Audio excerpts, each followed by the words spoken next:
जी एवं सुनील शास्त्री जी स्वस्तियन के साथ माल्यार्पण कार्यक्रम को मूर्त रूप प्रदान करेंगे और माल्यार्पण के लिए आमंत्रित हैं और श्री जगत बहादुर सिंह अन्नू। मंचस्थ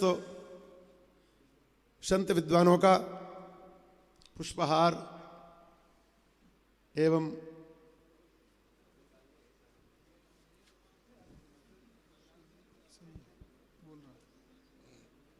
चंदन से अर्चन वंदन करें। हरिओम स्वस्ति न इंद्रो वृद्धसर्वाः स्वस्ति नः पूषा बृहस्पतिर्दधातु प्रेखादस्वा मारुताः पृश्निमातराः शुभञ्जावानो विदधे खो जगमायाः अग्निजिह्वा मानवाः सूरचक्षासो विषवेनो देवा अवसागमन्निह भद्रं कर्णेभिः शृणुयाम देवा भद्रं पश्येमाक्षभिर्जत्राः स्थिरैरङ्गैस्तुष्टुवा गुंसस्तानो विर्व्यासे माहि देवाहितं जदायुः शतमिन्नो शरदो अन्ति देवा जतरा नश्चकरा जरसन्तनूनां पुतरासो जतरा पितरो भवन्ति मानो मध्यारी रेखतायुर्गन्तो आदितिर्द्यौरादितिरन्तारिक्षमादितिर्माता स पिता स पुत्राः विश्वे देवा आदितिः पंचजना आदितिर्जातमादितिर्जानित्वं द्यौः शान्तिरन्तरिक्षगुं शान्तिः पृथिवी शान्तिरापः शान्तिरोषधयः शान्तिः वनस्पतयः शान्तिर्विश्वे देवाः शान्तिर्ब्रह्मा शान्तिः सर्वगुं शान्तिः शान्तिरेव शान्तिः सामा शान्तिरेधि जतो यतः समीहसे ततो नो अभयं कुरु शन्नः कुरु प्रजाभ्यो भयन्नः पाशुभ्यः सुशान्तिर्भवतु।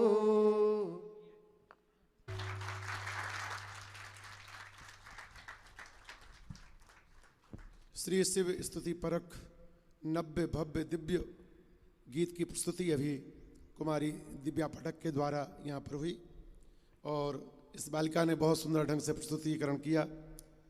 भगवान से प्रार्थना करते हैं कि इस तरह यह भगवत गीत गाती रहे, क्योंकि गीत जगदीश के लिए गाया जाता है, जगदीश को रिझाने के लिए गीत गाए जाते हैं। इसलिए भागवत में आप देखेंगे वेणु गीत, गोपी गीत, युगल गीत, बर्बर गीत, भिक्षु गीत, रुद्र गीत आदि गीत ही गीत हैं और गाने संसार को रिझाने के लिए गाए जाते हैं। तो मीरा जी ने जो गीत गाए थे वो जगदीश को रिझाने के लिए गाए थे, जबकि पार्श्व गायिकाएँ जगत को रिझाने के लिए गाती हैं। वो अधिक से अधिक भारत रत्न बन सकती हैं, किंतु मीरा विश्व रत्न बन गई। राम कीन आपन जब ही थे, भयो भुवन भूषण तभी थे। ऐसे सुंदर गीतों से मीरा जी का स्मरण होता है। और अब मैं बड़ी श्रद्धा एवं सम्मान के साथ आमंत्रित करता हूँ परम सम्मान्या सुश्री रेखा बहन जी के लिए, जो कि अखिल भारतीय बालिका शिक्षा की संयोजिका हैं, उनका केंद्र जबलपुर है। मैं उनसे नम्र निवेदन करूंगा कि अंतर्राष्ट्रीय महिला दिवस के अवसर पर वह महिलाओं के सम्मान में और महिलाओं की जागृति और चेतना के विकास में अपने उद्बोधन से उपस्थित समाज एवं जहाँ भी यह ध्वनि जा रही वहाँ तक प्रेरित करने की कृपा करें।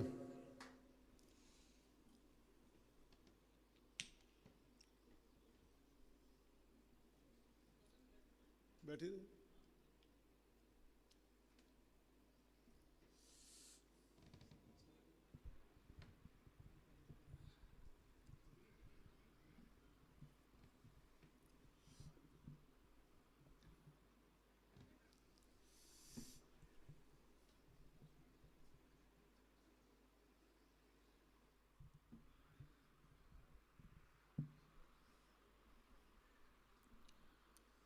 श्रद्धेय आध्यात्मिक मंच, साकेत धाम परिवार, आमंत्रित सभी को मेरा सादर नमस्कार। आज अंतर्राष्ट्रीय महिला दिन है। वैसे देखा जाए तो कोई दिन मनाना भारतीय विचारधारा नहीं है। जैसे आजकल चल पड़ा है father day, mother day, brother day, chocolate day, rose day, Valentine day, बहुत सारी बड़ी सूची बन सकती हैं। लेकिन पिछले 5-7 साल से पर्यावरण दिन, बालिका दिन, योग दिवस के नाम पे भी कुछ अच्छी परंपरा शुरू हुई है। कभी कभी हम मनाना चाहिए, नहीं मनाना चाहिए, उसके विवाद में न जाकर जब कोई अवसर आता है तो उसका प्रबोधन करना, मैं एक सामाजिक कार्यकर्ता हूँ, उसके नाते कुछ बिंदु आपके सामने रखती हूँ। आज महिला दिन निमित्ते हम लोग सही अर्थों में भारत में महिला चिंतन क्या था, मध्यकालीन युग में महिलाओं की क्या स्थिति बनी और वर्तमान में ये स्थिति कैसे चल रही है, उसका जरा समीक्षात्मक अध्ययन करने की आवश्यकता है। 1935 में इंग्लैंड में महिलाओं को मत देने का अधिकार नहीं था। इसका मतलब ये डे की परंपरा महिला दिन की विदेश से आई है। हमारे यहाँ एक दिन महिला को अधिकार के लिए बात करना ऐसा नहीं है। हमारे यहाँ तो 365 दिन महिला का है। स्वाभाविक है कि घर की माँ, घर की पत्नी, बहन, जो भी महिला की भूमिका रहती हैं वो 365 दिन की हैं। इंग्लैंड से जो ये कल्पना आई कि मत देने का अधिकार मिला, माने अधिकारों की लड़त की जब उसको मनाया जाए, माने महिला दिन मनाना, तो अधिकारों के लड़त में से ये दिन आया और बाद में उसको मनाने की एक परंपरा शुरू हुई। यहाँ साकेत धाम परिवार में मेरा 2 साल से आना जाना हुआ है। गुजरात परिवेश से हूँ, तो कुछ बातें, ये मौका अवसर हैं तो उसका लाभ लेने का थोड़ा ममत्व छोड़ नहीं रही हूँ। तो गुरुजी की अनुमति से कुछ बातें मैं आपके सामने रखना चाहती हूँ। सही अर्थों में महिला विकास की भारतीय अवधारणा क्या है, उसके बारे में आज चिंतन करने की जरूरत है, गोष्ठियां करने की जरूरत है, चर्चा करने की जरूरत है। पुरुष जैसी बनना ये महिला का विकास है क्या? कि नैसर्गिक जो भगवान ने गुण दिए हैं महिला को, मातृत्व है, कर्तृत्व है, नेतृत्व है, घर का नेतृत्व कर रही है, पूरी मैनेजर के दृष्टि से काम कर रही हैं, समाज परिवार के काम कर रही है, माने कर्तृत्व का भी गुण है और मातृत्व का तो बिल्कुल अधिकार है हमारा। उसका अधिकार किसी को नहीं है, माता को ही है, महिला को ही है, तो उसका गौरव हम क्यों न करें। दूसरी बात, आज जो वैश्विक चुनौतियां हैं, अगर महिला का प्रबोधन किया जाए तो बहुत अच्छे विषय महिला के माध्यम से हम उसका निराकरण कर सकते हैं। वैश्विक चुनौतियों का समाधान महिला कर सकती है। उदाहरण के रूप में पर्यावरण की सुरक्षा, अगर महिला जागरूक हैं तो घर अपना पर्यावरण से सुरक्षित रख सकती हैं। सारी जो चीज़ें हैं जैसे पॉलीथीन, पन्नी का उपयोग वगैरह, उसका उपयोग कम कर सकती हैं। उसकी रसोई हैं, ये रसोई स्वास्थ्य का बड़ा केंद्र है। अगर महिला शिक्षित हैं, समझदार हैं, तो बहुत सारी चीज़ें हैं कि महिला उसका उपयोग करके भोजन के माध्यम से अपने परिवार का स्वास्थ्य ठीक रख सकती हैं। बाजार का जो आज खाना मिल रहा है उसका उपयोग टाल सकती हैं अगर महिला समझदार है। तो महिला शिक्षित और दीक्षित हैं तो बहुत सारी चीज़ें ऐसी हैं कि वैश्विक समस्याओं का समाधान का हल हो सकता है। जल की बचत, आज हमारे प्रधानमंत्री जल बचत की बात करते हैं, आत्मनिर्भर की बात करते हैं, स्वदेशी चीज़ों का उपयोग। अगर महिला सारा खर्च करती है, घर का साबुन लाती है, शैम्पू लाती है, सारा पाउडर वगैरह डिटर्जेंट पाउडर लाती हैं, अगर स्वदेशी चीज़ का उपयोग होगा तो भारत में ही पैसे रहेंगे, तो हम आत्मनिर्भर जल्दी बन जाएंगे। सारा केंद्र जो खर्च करने का है वो तो महिला है।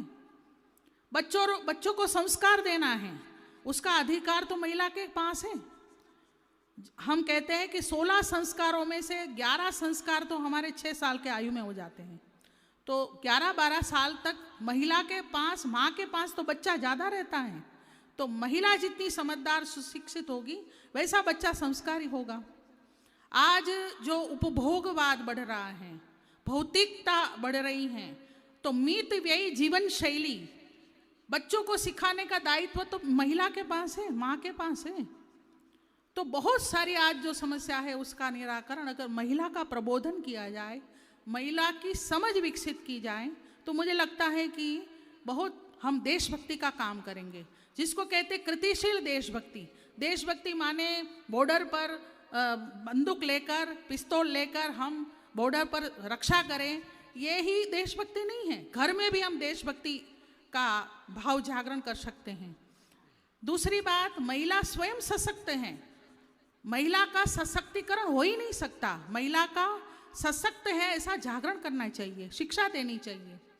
एक बार विवेकानंद जी को पूछा था कि महिलाओं की शिक्षा के बारे में आपका क्या विचार है, तब उन्होंने कहा था कि महिला सोचेगी कि महिला की शिक्षा क्या होनी चाहिए।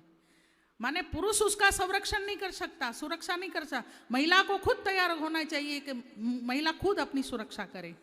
आज जो सशक्तिकरण के नाम पर कार्यकर्ता के नाते यहाँ गुरुजन बैठे हैं, संत जन बैठे हैं, मेरा निवेदन है महिला जागरण के कार्यक्रम करके, महिलाओं का जागृतिकरण करके परिवार संस्कारक्षम बनाना चाहिए। समाज और देश कल्याण के काम महिला भी घर में रहकर कैसे कर सकती हैं, उसके कुछ छोटे छोटे आयाम भी शुरू करना चाहिए। और मुझे ऐसा लगता है कि पुरुष वर्ग भी यहाँ बैठा है, तब महिलाओं को ऐसे काम करने के लिए प्रोत्साहित करना चाहिए, उसका विकास करना चाहिए और साथ साथ उसको स्वतंत्रता देनी चाहिए विचार करने की कि महिला भी अपनी मर्जी से कोई सामाजिक काम में लगती हैं, कोई पर्यावरण माने सुरक्षा के काम में लगती हैं, कोई आध्यात्मिक काम में लगती हैं, समय देती है, बाहर जाती हैं, तो उनको व्यवस्था करने देनी चाहिए और प्रोत्साहन करना चाहिए। मुझे ऐसा लगता है कि आज के इस मंच पर इतना पर्याप्त है। हरिओम। बहुत बहुत धन्यवाद। भारतीय जनजीवन के नैतिक विकास में महिलाओं की क्या उपादेयता हो सकती है, उस बिंदु पर बहुत सुंदर प्रकाश डाला। आपकी बात का समर्थन महाभारत में भीष्मपिता में भी करते हैं शांति पर्व में कि ना ग्रहम ग्रह मित्याहु गृहिणी ग्रह मुच्यते। ईंट पत्थर से घर नहीं बनता, गृहिणी से घर बनता है। यदि समझदार गृहिणी यदि कुटिया में भी है तो कुटिया को महल बना सकती है। यदि महलों में भी यदि विवेकशीला महिला नहीं है तो वह महल भी जंगल बन सकता है। इसलिए महिला की स्वयं सशक्त है। इस बिंदु पर आपने बहुत अच्छा जोड़ दिया। निश्चित रूप से आप साधुवाद के पात्र हैं। और अब मैं बड़ी श्रद्धा एवं सम्मान से आमंत्रित करता हूं परम साध्वी मैत्रेय जी के लिए, मैत्रेय जी को कि वह अपनी पावन वाणी से हम सभी को उद्बोधन करने की कृपा करें।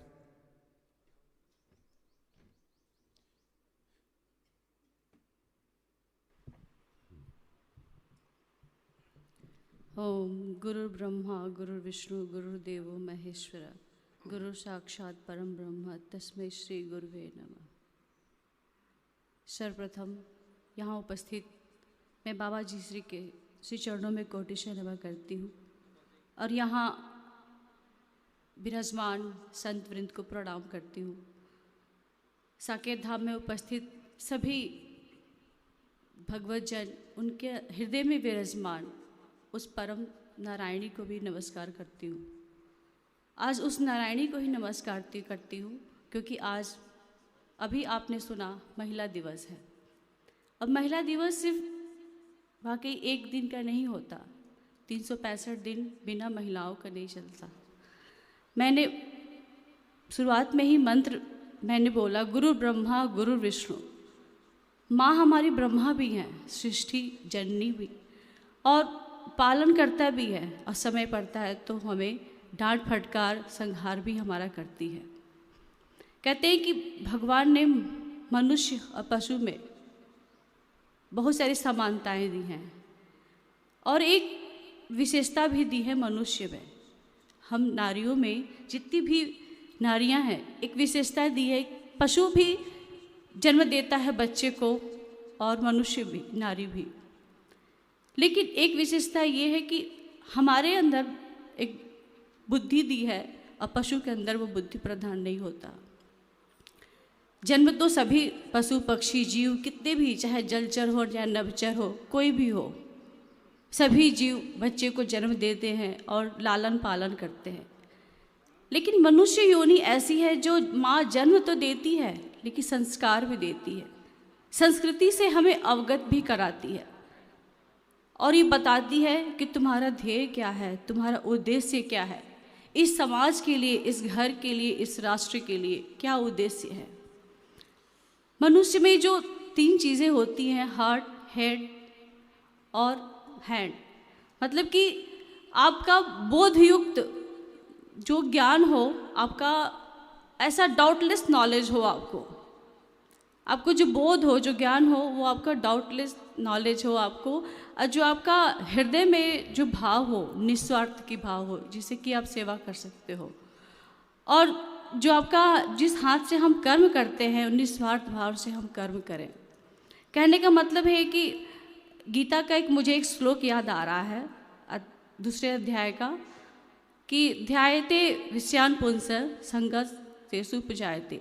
हमेशा जो लोग सोचते हैं कि हमेशा हम जिस चीज़ का ध्यान करते रहते हमारे कामना उधर ही रहती है, लेकिन माँ जो है हमें कहते हैं कि पिता तो चले जाते हैं बाहर, लेकिन माँ हमें सिखाती है क्या करना है, किस चीज़ में तुमको ध्यान देना है और क्या नहीं करना है। हमारे गुरुदेव जी, गुरुदेव ब्रह्मश्री विश्वात्मा बावरा जी हमेशा ये कहा करते थे, ये 3 चीज़ों, बोध, प्रेम और सेवा, हम हर जगह, जब से हमने आश्रम में हमने रहना प्रारंभ किया, हम नहीं समझ सकते थे पहले कि बोध क्या है, प्रेम क्या है और सेवा क्या है। हमें उन्होंने समझाया कि बोध क्या होता है, प्रेम क्या होता है और सेवा क्या होती है। बताया कि नारी, तुम नारायणी हो, तुम कल्याणी हो, तुम भगवती हो, तुम वो सब कुछ कर सकती हो। बोध जो हमारी हम ज्ञान से, मतलब हम हृदय के से सोचे, अब बुद्धि से हम हृदय में वो भाव रखें और बुद्धि से सोचे कि क्या करना है और क्या नहीं करना है। वरना पशु पक्षी भी तो अपने बच्चों को जन्म देते हैं, दिन भर खोज करते हैं खाने पीने का, अपने बच्चों को बड़ा करने में लगे रहते हैं, लेकिन मनुष्य योनि ऐसी है, माँ जन्म तो देती है लेकिन बदले में सिखाती भी है कि तुम्हारा कर्तव्य क्या है। तुमको अगर कोई चीज़ अधिकार दिया गया है इस घर के प्रति, इस समाज के प्रति, इस राष्ट्र के प्रति, अगर तुमको एक अधिकार दिया गया है तो उसके बदले में कर्तव्य भी है तुम्हारा। अपने घर के प्रति क्या कर्तव्य है, अपने समाज के प्रति क्या कर्तव्य है और इस राष्ट्र के प्रति क्या कर्तव्य है। तुमको अपने कर्तव्य का पालन करते हुए और अपने इस घर की भी सेवा करनी है, इस समाज की भी उन्नति करनी है और इस राष्ट्र की भी उन्नति करनी है। तो सिर्फ आज नारी का सिर्फ एक दिन नहीं है, नारी के बिना ना सुबह चलती है ना शाम होती है, सब कुछ जननी ही करती है। बस मैं इतना ही कहना चाहती हूँ। इस वुमेंस डे के उपलक्ष्य में आप सबको शुभकामनाएं। या देवी सर्वभूतेषु मातृरूपेण संस्थिता नमस्तस्यै नमस्तस्यै नमस्तस्यै नमो नमः। या देवी सर्वभूतेषु शक्तिरूपेण संस्थिता नमस्तस्यै नमस्तस्यै नमस्तस्यै नमो नमः। अभी आप परम साध्वी मैत्रेयी जी के मुखारविंद से महिला की महत्ता पर आप सुंदर व्याख्यान पर श्रवण कर रहे थे। अभी 10-15 मिनट समय है और हमारे इस कार्यक्रम के सूत्रधार पूज्य स्वामी जी ने मुझे थोड़ा संकेत किया है कि मैं थोड़ा इस बिंदु पर इसका शास्त्रीय महिला दिवस और महिला का शास्त्रीय महत्व क्या है उस पर मैं कुछ समय लेते हुए अपनी बात रख रहा हूं। पारस्कर गृह सूत्र में स्पष्ट कह दिया, यस्याम भूतम संभवत यस्याम विश्वमदम जगत तामद्य गाथाम गास्यामी स्त्रीणाम यदुत्तमम यशा। यस्याम भूतम संभवत, जिससे समस्त प्राणी पैदा हो रहे हैं, यस्याम विश्वमदम जगत, समस्त संसार नारी में है, ये कह दिया पारस्कर गृह सूत्र में। तामद्य गाथाम गास्यामी, मैं उसकी गाथा गाता हूं। क्यों? स्त्रीणाम यदुत्तमम यशः, स्त्री का जो यश है, महिला का जो यश है अत्यंत उत्तम है। इसलिए आप देखेंगे कि वैवाहिक मंत्रों में जब मंत्र आते हैं ध्रुवा देव ध्रुवा पृथ्वी, उसका तात्पर्य है वह परिवार रूपी जो परिधि है उसके केंद्र बिंदु है। क्योंकि परिवार की वह केंद्र बिंदु ना रहे तो परिवार टूट जाए, वह जीवन का अक्षय स्रोत है। इसलिए प्रसाद जी ने कामायनी में कहा, नारी केवल तुम श्रद्धा हो, विश्वास रजत नक पक्तल में, पीयूष स्रोत सी बहा करो जीवन के सुंदर समतल में, जीवन के सुंदर समतल में। यह नारी का महत्व हमारे कवियों के द्वारा प्रकाशित किया गया।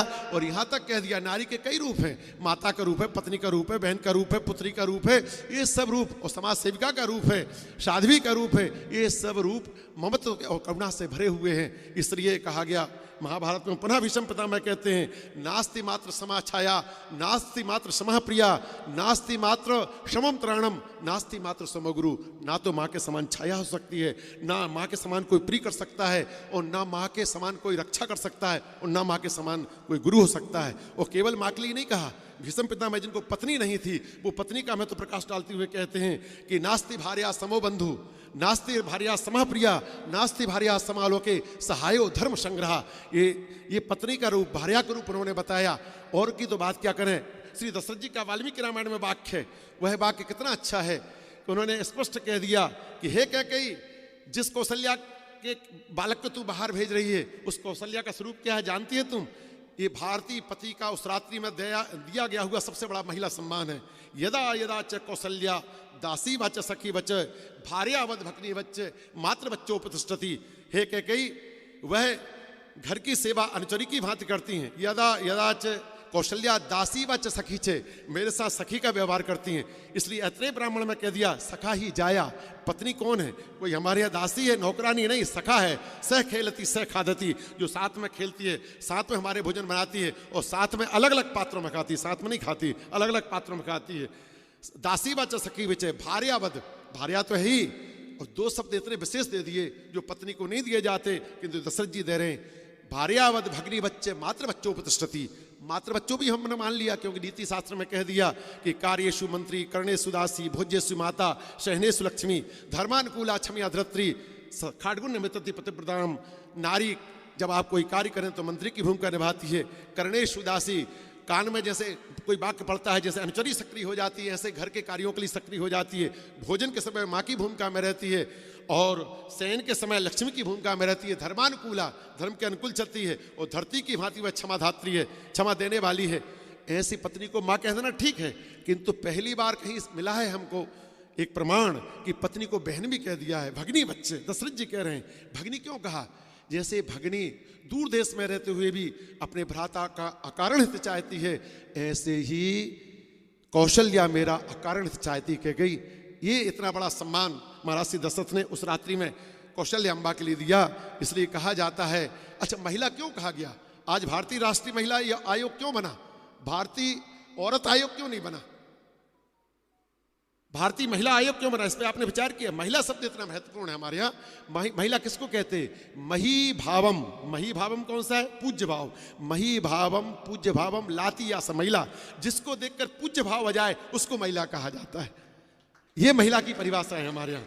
जिसको देखकर पूज्य भाव आ जाए, बंदरी भाव आ जाए, वो महिला कही जाती है। इसलिए शास्त्रों में कह दिया और लोग कहने लगते हैं कि भाई शंकराचार्य जी ने ऐसा कह दिया, वो तो बैरागी की स्थिति में कह दिया, किंतु वही शंकराचार्य जब माता जी की अंत्येष्टि करते हैं तो कहते हैं कि माँ, मैं गर्भधारण को तो छोड़ दीजिए, मुझ जैसा आप्त महापुरुष गर्भधारण के भार को छोड़ दीजिए, उसका कर्ज तो कोई चुका ही नहीं सकता, उसका ऋण कोई नहीं चुका सकता, किंतु जो 1 वर्ष तक माने जन्म के पश्चात 1 वर्ष तक जो मलमयी सैया में जो रात रात भर जागकर दुग्ध पिलाकर जो मेरी सेवा की है, उसका मुझ जैसा पुत्र, शंकराचार्य जैसा पुत्र भी, श्रीमदाद शंकराचार्य जैसा पुत्र भी उसका ऋण नहीं चुका सकता। आस्ताम तावद्य में प्रसूति समय दूरबार सुलभ्य था, जो कर्ज है वो कोई मैं नहीं चुका सकता। एकस्यापि भार भरणो, जो गर्भभार का भरण को छोड़ दीजिए, किंतु मुझ जैसा पुत्र भी उसको कर चुकाने में सक्षम नहीं है।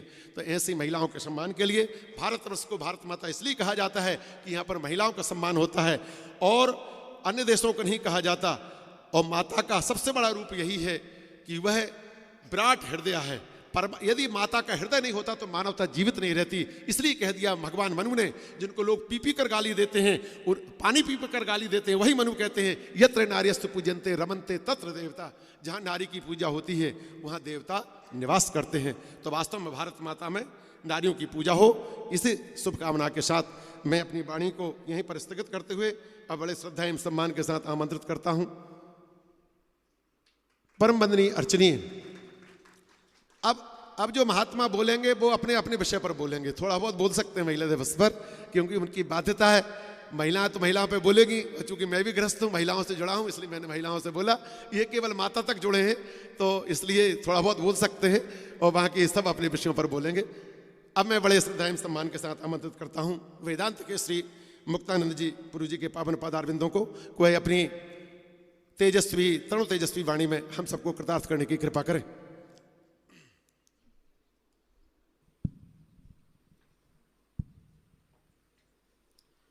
या सृष्टिसृष्टुराद्या वहति विधिहुतं या हविर्या च होत्री ये द्वे काले विधतश्रुतिविषयगुणः या स्थिता व्याप्य विश्वं या माहो सर्वबीजप्रकृतिरिति यया प्राणिनः प्राणवन्तः प्रत्यक्षाभिप्रपन्नस्तनुभिरवतु वस्ताभिरष्टाभिरीशः।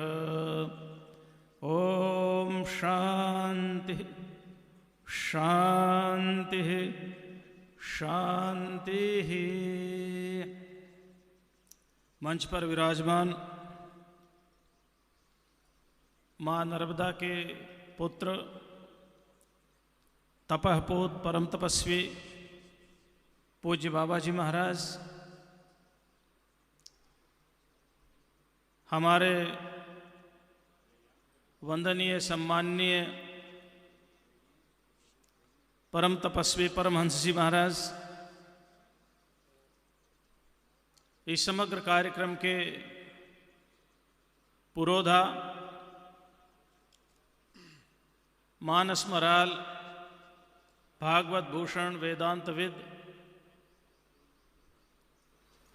माँ नर्मदा के कृपा पात्र और माँ नर्मदा की सेवा करने वाले, दिगंतर में जिन्होंने भारतीय सभ्यता संस्कृति का प्रचार किया, ऐसे परमहंस परिव्राजकाचार्य पूज्य स्वामी गिरीशानंद सरस्वती जी महाराज, अभी जिनका उद्बोधन हुआ था, जिन्होंने अपना सारा जीवन समाज को दे दिया, सेवा कर रही हैं, ऐसे दोनों ही हमारे बहुत ही वंदनीय प्रातर्वंद्य पूज्यपाद विश्वात्मा बावरा जी की शिष्या मैत्री जी, और हमारी जो समग्र जीवन अपना जिन्होंने समाज को दिया था, ऐसे दिया हुआ है हमारी रेखा बहन जी, हमारे समस्त संत वृंद, इस मंच के कुशल संचालक हमारे अपने ही ब्रजेश जी और उपस्थित सभी भक्त मंडल। अथर्ववेद में एक सूक्त है, उसका नाम है पृथ्वी सूक्त। पृथ्वी सूक्त है। राष्ट्र को कौन कौन धारण करते हैं, ये सारी बातें वहां पर आई। वहां पर एक बात आई है, माता भूमि पुत्रोहम पृथिव्या। मां पृथ्वी मेरी मां है और मैं इसका पुत्र हूं।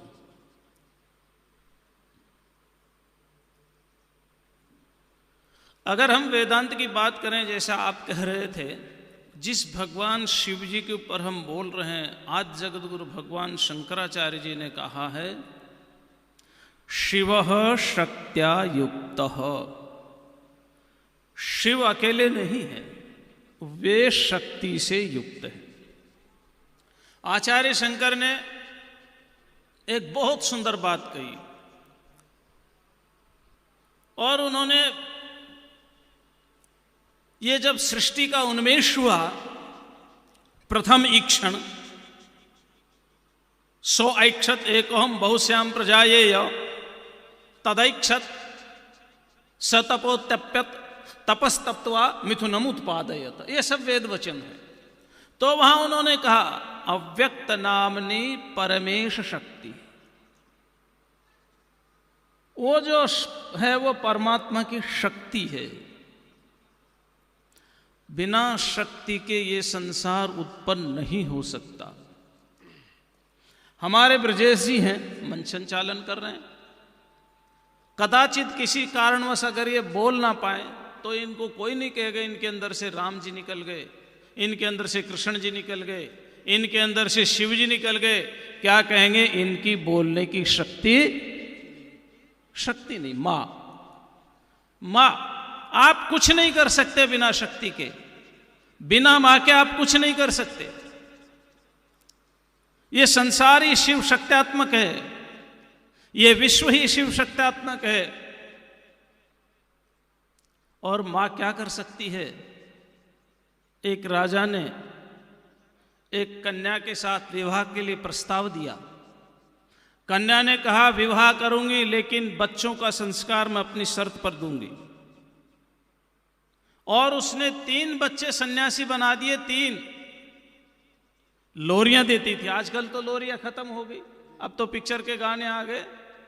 पहले लोरियां दी जाती थी, माताएं लोरियां देती थी। और वो मां लोरी देते समय क्या कहती है?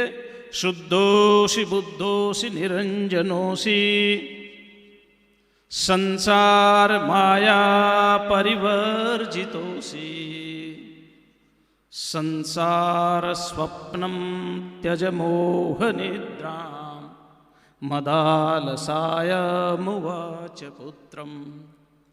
वो देती थी, बेटा तू शुद्ध है, माया तेरे अंदर नहीं है, मलावरण विक्षेप नहीं है, तू बुद्ध है, ज्ञान स्वरूप है, तू निरंजन है, बाहर का आलेप तेरे अंदर नहीं है। अरे संसार तो एक स्वप्न है, इस मोह माया को त्याग दे और परम पद को प्राप्त कर ले। 3 बच्चे सन्यासी हो गए। जब चौथा उत्पन्न हुआ तो राजा ने कहा कि ये भी सन्यासी बना दोगी तो मैं राज्य किसको दूंगी? उसी माता ने उन्हीं लोरियों के माध्यम से अपने चतुर्थ बच्चे को राजा बना दिया। जीजाबाई का नाम सुना। व्यक्ति ऐसे हैं संसार में, पूरे संसार में इतिहास पढ़ लेना, जिन्होंने सबसे कम उम्र में सबसे ज्यादा काम किए हैं।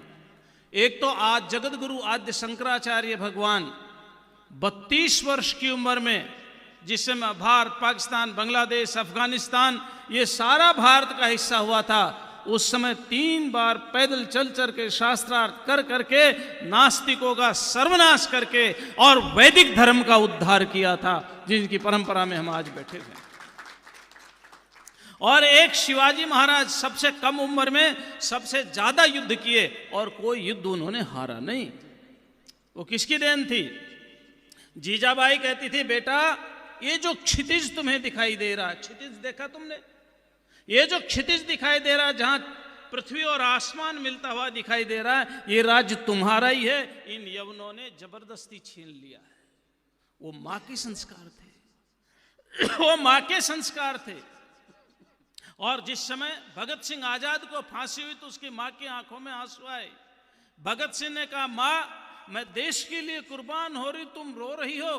कहने लगी, बेटा मैं इसलिए नहीं रो रही कि तुम्हें फांसी दी जा रही है, मैं इसलिए रो रही हूं, काश मेरे पास दूसरा बेटा होता तो भी आज मैं देश के लिए दे देती।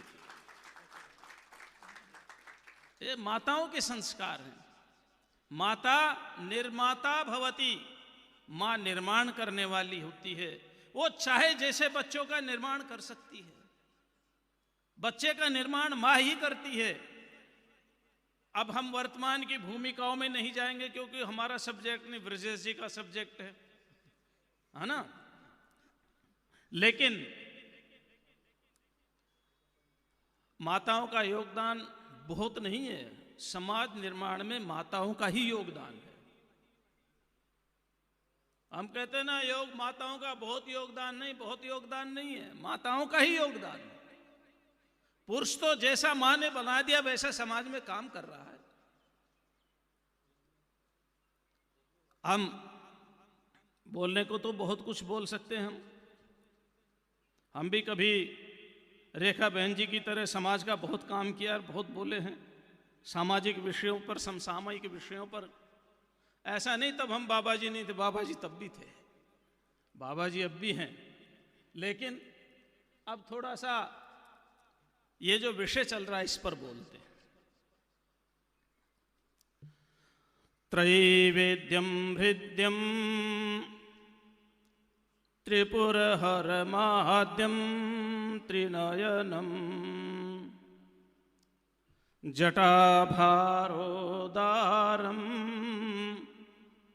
चलद उरगहारम मृगधरम महादेवं देवं मयि सदय भावं पशुपतिं चिदालंबं सांबं शिवमतिविडंबं हृदि भजे। आचार्य शंकर के यहाँ भी माँ लेकर के आ गए। वो बिना माँ के रहते नहीं है। जिस समय आचार्य शंकर ने माँ से अनुमति ली सन्यास की, माँ ने कहा बेटा तू एक ही मेरा पुत्र है, पिता है नहीं, मेरा आश्रय मेरा अवलंबन कौन होगा। आचार्य शंकर प्रतिज्ञा करते, माँ जिस समय कोई विपत्ति आए तुम मुझे याद करना, मैं कहीं पर भी होऊंगा, मैं उसी समय तुम्हारे पास पहुंच जाऊंगा। और ब्रजेश जी जिस समय माँ मरणासन अवस्था में थी, आचार्य शंकर कश्मीर में थे। आचार्य शंकर कश्मीर में थे, मां मरणासन अवस्था में थी। और जैसे ही मां ने शंकर को याद किया, आचार्य शंकर अपने योग शक्ति के द्वारा कालड़ी केरला में अपने मां के पास पहुंचते। ये माताओं का योगदान है। माता निर्माता होती है। मां कृष्ण भक्त थी। मां कृष्ण भक्त थी। उन्होंने कहा मां मैं आ गया। मां ने तब तक बहुत कुछ सुना था उनके विषय में। उन्होंने कहा मैंने सुना तुम भगवान हो, मैं कृष्ण की उपासना करती हूं, क्या मुझे कृष्ण दर्शन करा सकते हो? हाँ मां मैं करा सकता हूं। और भगवान शंकर ने अपनी मां को मृत्यु से पहले भगवान कृष्ण के दर्शन कर रहे।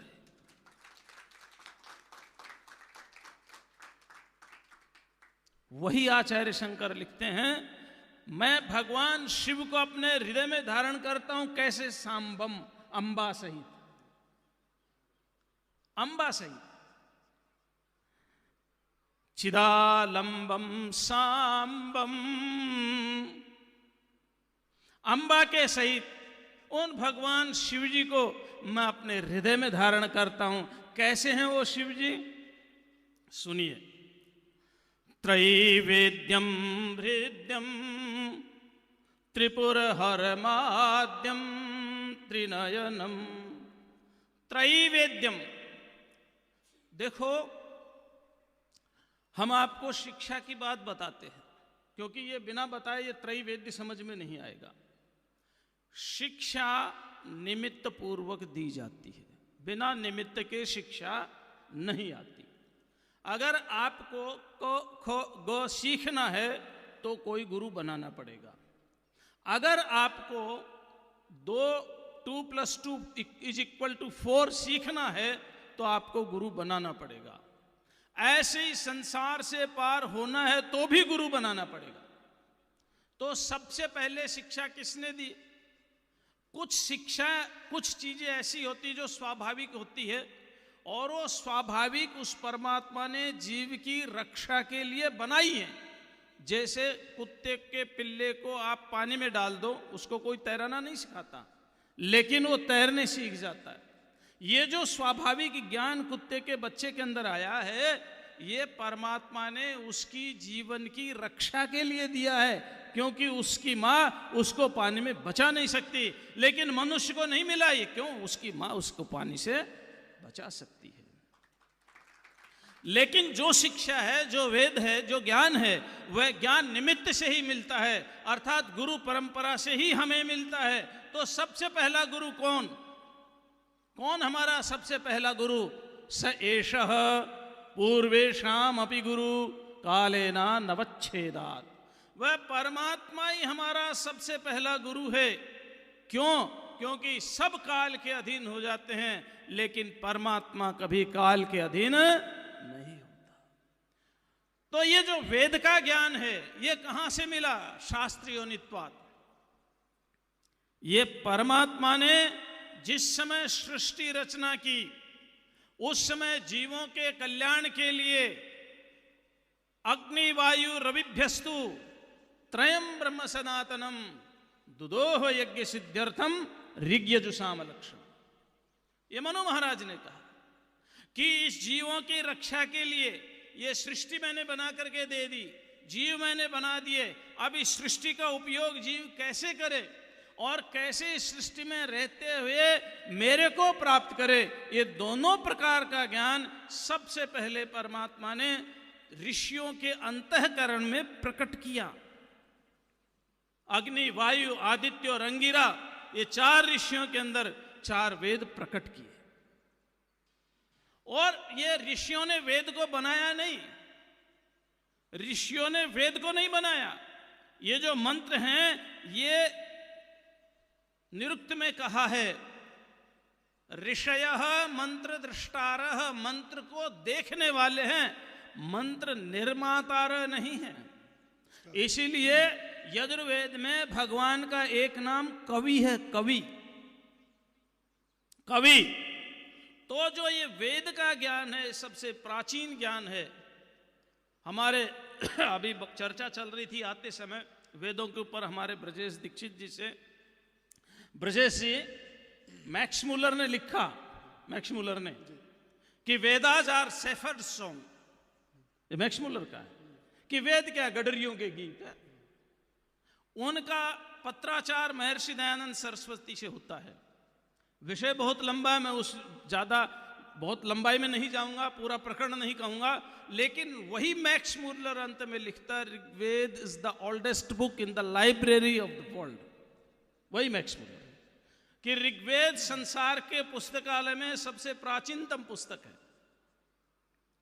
और ये कोई तिलक महोदय ने वेदों का इतिहास लिखा, उन्होंने 5-6 हजार के लगभग वेदों की रचना बताई, किसी ने 8,000 बताई, किसी ने 12,000 बताई।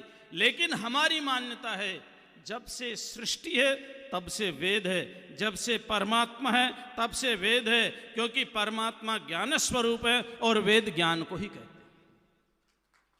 विद विचारणे, विद लीलाभे, विद सत्तायाम, विदंती ज्ञायंती जायन्ते, ये वेद की परिभाषा है, आचार्य सायण नहीं दी ये परिभाषा। तो परमात्मा ज्ञान स्वरूप है, वेद ज्ञान है, इसलिए जब से परमात्मा है तब से ज्ञान है। तो परमात्मा को हम कैसे जाने? कौन हमारा गुरु होगा जो हमें बताएगा कि परमात्मा है? तो ये ज्ञान वेद से पता चलेगा। इसीलिए आचार्य शंकर ने कहा, हे शंभो त्रैवेद्यम हृद्यम, आप तो केवल वेदों के द्वारा ही जाने जाते हैं। किसके द्वारा जाने जाते हैं? वेदों के द्वारा ही जाने जाते हैं। और त्रैवेद्यम हृद्यम, क्योंकि वेदों में आपकी महिमा गाई है। क्या कहा वेदों में? वेदाहमेतम पुरुषम महांतम आदित्य वर्णम तमसः परस्तात् तमेव विदित्वाति मृत्युमेति नान्यः पंथा विद्यते यनाय। वेदाहमेतम अहम एतम पुरुषम वेद, मैं इस परमात्मा को जानता हूं। कैसे ये परमात्मा आदित्य वर्णम प्रकाश स्वरूप है, तमस परस्तात् और माया से परे हैं। ऐसे जो परमात्मा जिसके लिए कहा सहपर्यगा शुक्रमकायम अव्रणम अस्ना विरंग शुद्धम अपाप विद्धम कवि मनीषी परिभू स्वयंभू याथा तथ्यतो अर्थान विदधत शाश्वतीभ्य समाभ्य। ये परमात्मा के स्वरूप का वर्णन है। कैसे परमात्मा सपर्यगात, पर्यगात माने he is omni present, he is all pervading force, सर्वव्यापक है, सपर्यगात। और कैसे हैं?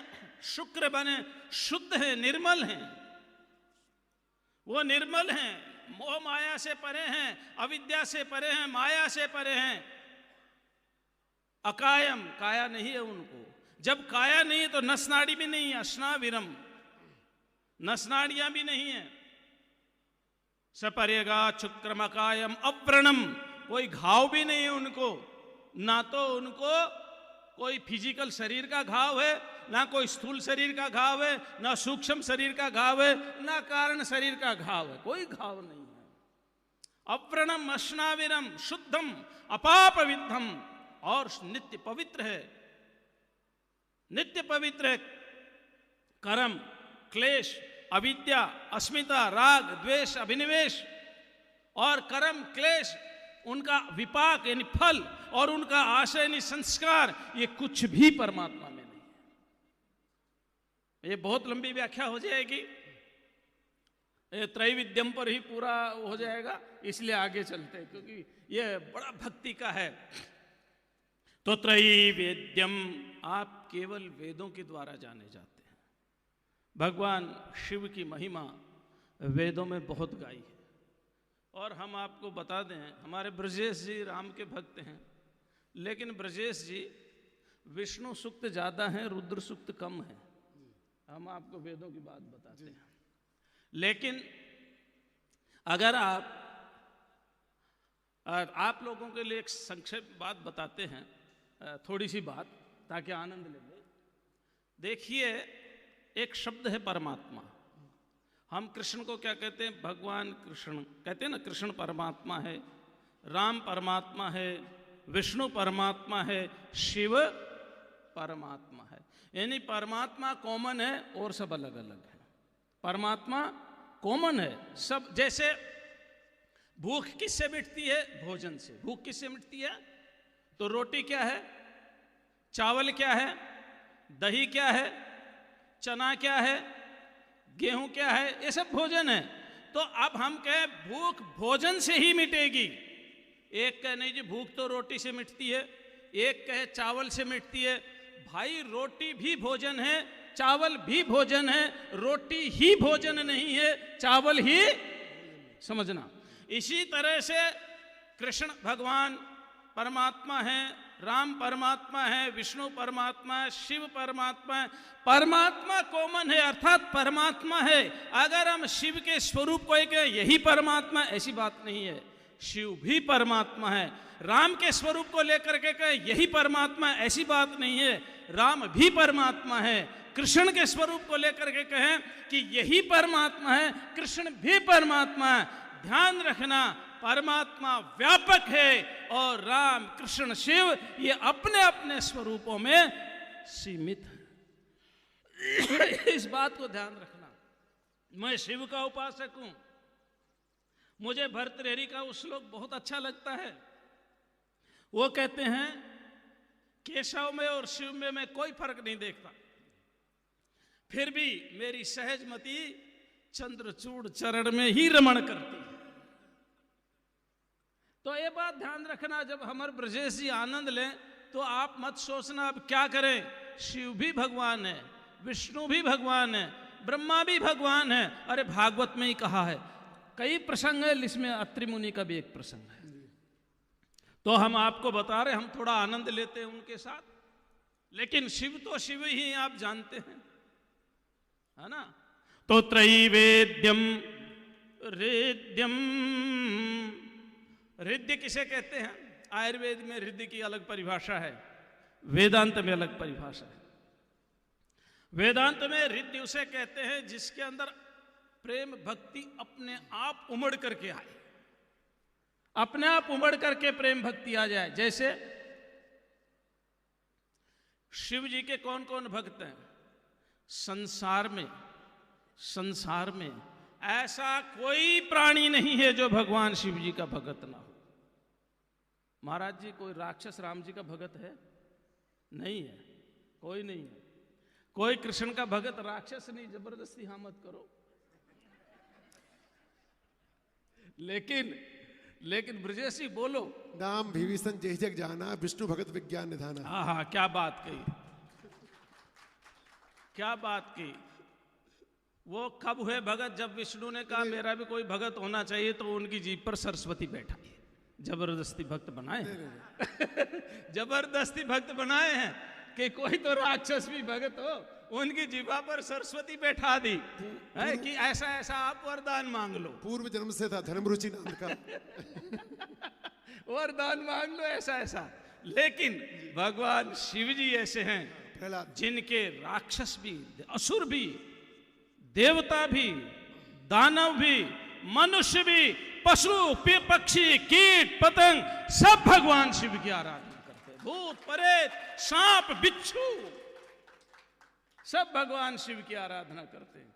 ऐसे देव है ये, इसीलिए इनको हृदय कहा है। हृदय, इनको लेकर के हृदय में आप बजा देना, टाइम हो जाए तो 6 बजे तक। इनको लेकर के व्यक्ति के हृदय में प्रेम उमड़ता है, भक्ति आती है, सहज ही भक्ति आती है। त्रैवेद्यम हृदयम त्रिपुर हर माद्यम त्रिनयनम। एक बार एक राक्षस था, उसने ब्रह्मा जी से तप किया, प्रार्थना की, और प्रार्थना करके कहा महाराज मैं अमर होना चाहता हूं, मुझे अमर बना दो। तो ब्रह्मा जी ने कहा भाई अमर तो मैं नहीं बना सकता, हाँ कोई नैमित्तिक मृत्यु मान लो, किसी निमित्त को लेकर के, अगर ऐसा हो तो मेरी मृत्यु हो, अगर ऐसा हो तो मेरी मृत्यु हो, ये निमित्त हो जाए तो मेरी मृत्यु हो। तो उसने बहुत विचार लगाया। राक्षस बहुत बुद्धिमान होते हैं। आज भी देख लो, एक सज्जन व्यक्ति कितना ही बुद्धिमान हो, वो साइबर क्राइम नहीं कर सकता, एक राक्षस ही साइबर क्राइम कर सकता है। तो वो बहुत बुद्धिमान होते हैं। तो उन्होंने बुद्धि लगा करके कहा महाराज मुझे 3 रथ दे दो, तीनों अलग अलग धातु के बने हुए हों और तीनों विपरीत दिशा में जाने वाले हों और तीनों की अव्याहत गति हो और तीनों अभेद्य हों। केवल एक ही स्थिति में भेद हो जाए कि जब तीनों एक साथ हो जाएं, और जो एक साथ इन तीनों रथों को भेद दे, तोड़ दे, तभी मेरी मृत्यु हो। अब 3 रथ अलग अलग धातु के, एक स्वर्ण का, एक चांदी का और एक लोहे का, 3 रथ मिल गए। तीनों रथ ब्रह्मा जी ने विश्वकर्मा को कहा तीनों रथ बना दो। तीनों रथ बना दिए गए, विपरीत दिशा में चल रहे हैं और अव्याहत गति है उनकी, कहीं भी जा सकते हैं। कोई उन रथ को तोड़ नहीं सकता, कोई भी। अब उस राक्षस ने सोचा अगर कोई देवता इंद्र आदि तपस्या करके कोई वरदान भी ले लेगा तो एक रथ तोड़ेगा तो दूसरे में बैठ जाऊंगा, दूसरे में तोड़ेगा तो तीसरे में बैठ जाऊंगा, तीसरे को तोड़ेगा तो पहले में जाके बैठ जाऊंगा। क्योंकि कंडीशन थी जब तक तीनों ना टूटे तब तक पहला रथ टूटने पर फिर वैसा ही हो जाए, ये कंडीशन थी। इसलिए उसको त्रिपुर कहते थे। क्या कहते थे? त्रिपुर, 3 जगह रहने की, 3 जगह, उसको त्रिपुर कहते थे। अब सारे देवता के उस पर अधिकार कर लिया राक्षसों ने। तो देवता तो देवता होते हैं, वो सारे मिलकर के ब्रह्मा जी के पास, विष्णु जी के पास गए। कहने लगे महाराज हमारी एक ही प्रार्थना क्या है कि आपके संविधान के अनुसार, भगवान के संविधान के अनुसार जो आपने हमारे लिए निवास स्थान बनाया है वो हमें दिला दीजिए, बाकी ये राक्षस कहीं भी राज करे, हमें हमारा स्वर्ग दिला दीजिए। अब कौन दिलाए? बड़ी मुश्किल हो गई। और पुष्पदंत ने तो बहुत सुंदर शब्द का प्रयोग किया, त्रिपुर तृणमाडंबर विधि। ब्रह्मा जी ने कहा मैं ऐसा नहीं कर सकता, विष्णु जी ने कहा मैं भी नहीं कर सकता, ये सब मेरे सामर्थ्य से बाहर है, हम नहीं कर सकते। तो कौन कर सकता है?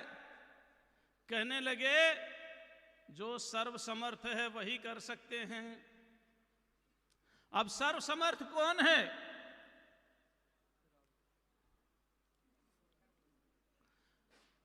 राम जी बता रहे हैं, आप ईमानदारी से बताना, जब राम जी ने नाव पार की गंगा जी श्रृंगवेरपुरम में, तो किन को याद किया? पार्थिव नायु माथा, शंकर जी को याद किया ना। अब मैं क्या कहूं, इनके पक्ष वाले कह रहे हैं। अब बताओ, नाव पार करने के बाद भी प्रार्थना कर रहे हैं प्रभु जिस तरह से आपने मुझे इस नदी से पार कर दिया, इसी तरह से 14 वर्ष वनवास का जो मुझे मिला है इससे भी मेरा उद्धार आप ही कर देना। देखो अब ये तो मैं नहीं कह रहा ना। क्यों ब्रजेश जी? जी है ना? हाँ, भगवान तो पग पग पर प्रार्थना करते हैं। इसलिए रामेश्वर में जो मंदिर है ना शिव जी का, उसका नाम है रामनाथ मंदिर। आपने अगर पढ़ा हो, उसका नाम है रामनाथ मंदिर। तो रामनाथ माने रामस्य नाथ, रामनाथ। तो रामनाथ मंदिर है वो रामेश्वरम नहीं है, रामनाथ है। रामानाथ हो यश नहीं बनता। खैर चलो, तो जो कौन है सर्वसमर्थ? किसमें सामर्थ्य है? तो सारे के सारे मिलकर के भगवान शंकर के पास पहुंच गए। महाराज बड़ी भारी विपत्ति आई।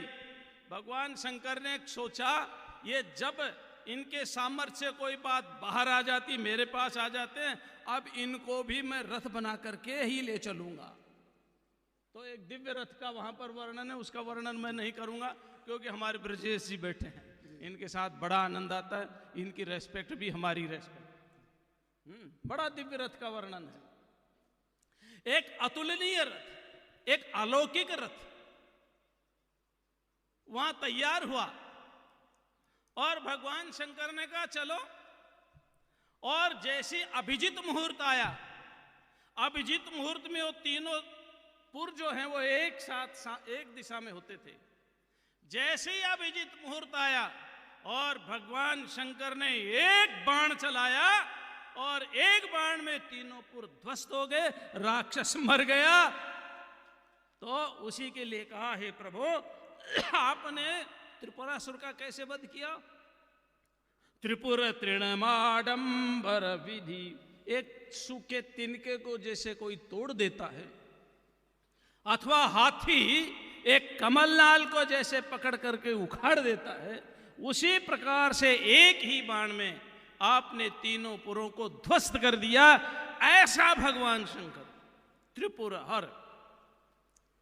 त्रैवेद्यम हृद्यम त्रिपुर हर माद्यम त्रिनयनम। और आदि वही है। देखो अब यहां एक विचार करना है, थोड़ा सा फिलोसॉफिकल विचार करते हैं। परमात्मा आदि है या अनादि है? परमात्मा आदि है या अनादि है? यहां तो आदि लिखा है, आद्य लिखा। आद्य क्यों लिखा? आद्य आदि क्यों लिखा? अरे जैसे मान लो कोई चीज है तो हम ये कहते हैं इससे पहले कौन थी, तो उसको कहते हैं आदि। और भगवान शंकर आदि हैं या अनादि हैं? तो वहां आदि कहने का भाव अनादि से ही है, अर्थात जैसा कि भगवान शंकर के लिए ऋग्वेद के एक सूक्त है, उसका नाम भूल गया मैं, उसमें लिखा है कि उस समय न अंधकार था न प्रकाश था, कुछ भी नहीं था, कुछ भी नहीं था। और आचार्य सायण का भाष्य पढ़ना, नासदी सूक्त में, नासदी सूक्त में 190 नंबर मेरे ख्याल से, कौन सा नासदी सूक्त में, और आचार्य शंकर का भाष्य, सायण का भाष्य पढ़ना। ब्रजेशी वहां स्वधा का अर्थ शंकर लिया है, आसी तदानीम स्वधयास्तदेकम तस्मात् परं न किंचनास, सायण ने लिया है। उस समय केवल और केवल शिव ही शिव थे, शिव जी के अतिरिक्त और कुछ भी नहीं था। यहां तक लिखा वहां उसमें कि वो जो परमात्मा का बताने वाला भी नहीं था, परमात्मा ने ही वेद का ज्ञान जब ऋषियों को दिया तब पता चला। तो उस अर्थ में वहां भगवान शंकर को आदि शब्द के लिए प्रयोग किया है। तो वो ही सबसे पहले थे। भागवत में तो आप पढ़ते ही हैं, क्या पढ़ते हैं आप? अहमेवासमेवाग्रम, वो भगवान विष्णु शंकर जी के लिए कह रहे हैं। अच्छा, हाँ, अहमेवासमेवाग्रम, हाँ वही, क्योंकि वेदों में शंकर के लिए कहा है ये बात, उन्हीं के लिए कहा है। तो त्रिपुर हरमाद्यम त्रिनयनम। अब मैं थोड़ा त्रिनयन की बात करता हूं, भगवान शंकर के त्रिनयन की बात बाद में करूंगा, पहले मैं मनुष्य के त्रिनयन की बात कर लेता हूं, क्योंकि कुछ ज्ञान मिलना चाहिए। मिनट तो एक है पर 2 मिनट लूंगा मैं। आप ईमानदारी से बताओ, सच सब बोलना कि हमारे एक आंख है या 2 आंख है? 2 आंख है। हमारे एक नेत्रेंद्रिय है या 2 नेत्रेंद्रिय? चक्षु इंद्रिय एक है या 2 है? चक्षु इंद्रिय एक ही है, गोलक 2 है। चक्षु इंद्रिय एक है लेकिन गोलक 2 है, और ये आज का साइंस प्रूव कर रहा है, मरते हुए व्यक्ति से नहीं लिखवा लेते। तो अंधा व्यक्ति के अंदर भी चक्षु इंद्रिय तो होता है लेकिन गोलक नहीं होता। चक्षु इंद्रिय खराब नहीं होती, गोलक खराब होते हैं, समझ रहे ना? इसलिए जो जन्मांध से है व्यक्ति है उसमें चक्षु इंद्रिय होती है, गोलक ठीक नहीं होते उसके। जब कोई व्यक्ति अपनी आंख डोनेट करता है तो उसके गोलक उसमें लगा दिए जाते हैं, इंद्रिया तो वह पहले से विद्यमान रहती है। तो एक तो इंद्रिय वो है हो गई जिसके द्वारा हम देखते हैं, ये अपंचीकृत पंचमहाभूतों से बनी है। अब वो अपंचीकृत पंचमहाभूत क्या है सुन लो, अभी बताने की आवश्यकता नहीं। और दूसरी इंद्रिय हमारी, ये मनुष्य की बता रहा हूं, इसके ऊपर कल व्याख्या करूंगा। दूसरी इंद्रिय हमारी वह है जिसको हम कहते हैं धर्म की नेत्र। हमें क्या करना है क्या नहीं करना है, हमें क्या खाना है क्या नहीं खाना है, हमें क्या बोलना है क्या नहीं बोलना, ये भाव इंद्रिय है। ये अपंचीकृत पंचमहाभूत नहीं है। ये जो धर्म नेत्र है हमारे, ये हमारे भाव में विद्यमान है, न पंचमहाभूतात्मक है न अपंचीकृत पंचमहाभूतात्मक है, ये हमारे भाव है। और एक इंद्रिय और है, इनकी व्याख्या मैं कल करूंगा विस्तार से। वो इंद्रिय है हमारे, ऋतु बैठी है, जब महाराज जी ने भागवत के इनके यहाँ रहने के लिए रखा तो इनकी किसी महात्माओं में श्रद्धा नहीं थी। क्यों नहीं थी? क्योंकि आप देखते ना जो भी कथाकार करता करते सबके नीचे पट्टी चलती है। इन्होंने सोचा ये भी पट्टे वाली महात्मा होंगे, है ना? अब पट्टी वाले महात्मा तो थे नहीं, आप पट्टी समझ गए ना नीचे जो चलती है। तो महाराज जी को देखकर इनके अंदर श्रद्धा हुई, और श्रद्धा हुई तो इन्होंने गुरु बनाया। गुरु बनाया तो इन्होंने गुरु मंत्र दिया, ज्ञान दिया। ये तीसरी नेत्र है। ये कौन सा नेत्र है? एक जो परमात्मा ने हमें दिया है, एक जो शास्त्र ने नेत्र हमें दिया है, और एक जो गुरु ने नेत्र हमें दिया। कितने नेत्र हो गए?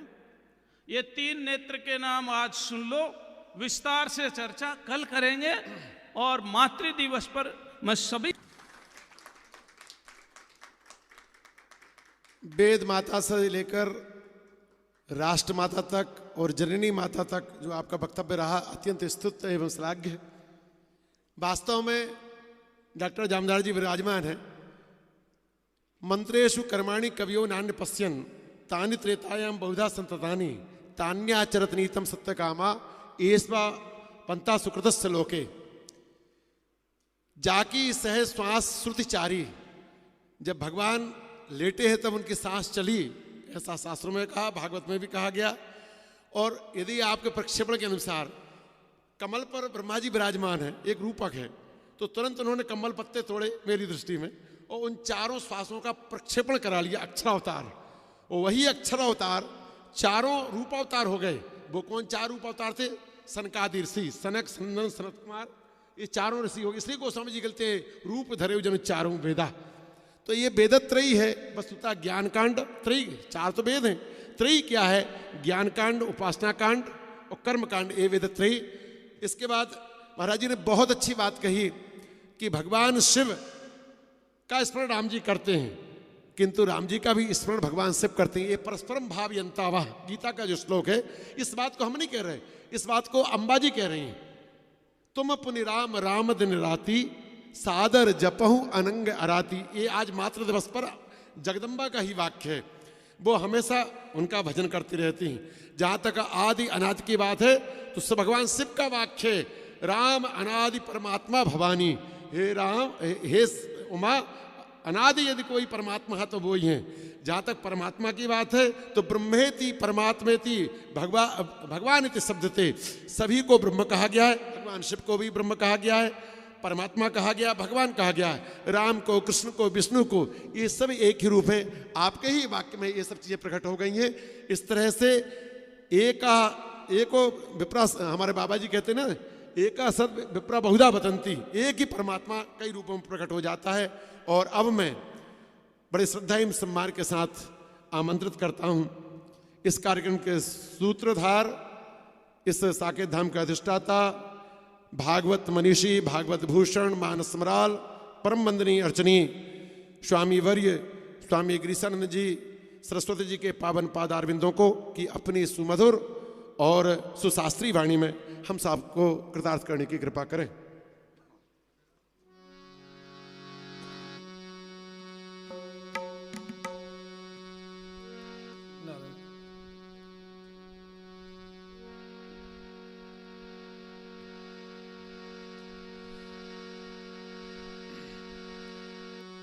बोलिए नर्मदा मैया की, श्री रामेश्वरम भगवान की।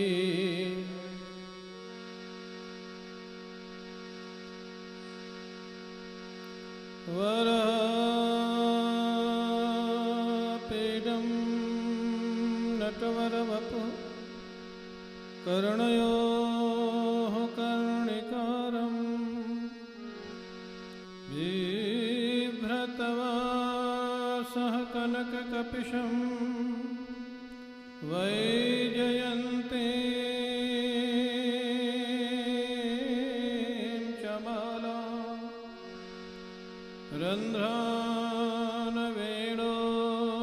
रन्ध्रानवेणोरधरसुधया पूरयन् गोपवृन्दैः वृन्दारण्यं स्वपदरमणं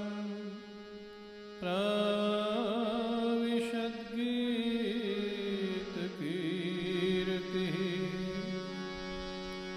वैशी विभूषितकरा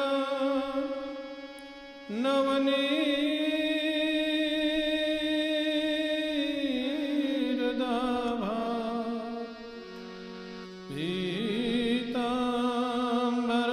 पीताम्बरादरुण बिम्बफलाधरोष्ठा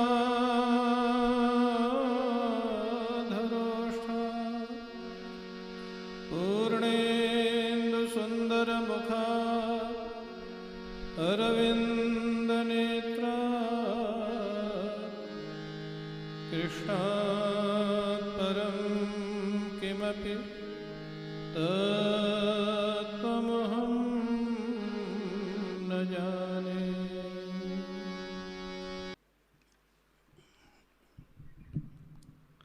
परम पूज्य प्रातः स्मरणीय परम तपस्वी पूज्य बाबा कल्याणदास जी महाराज,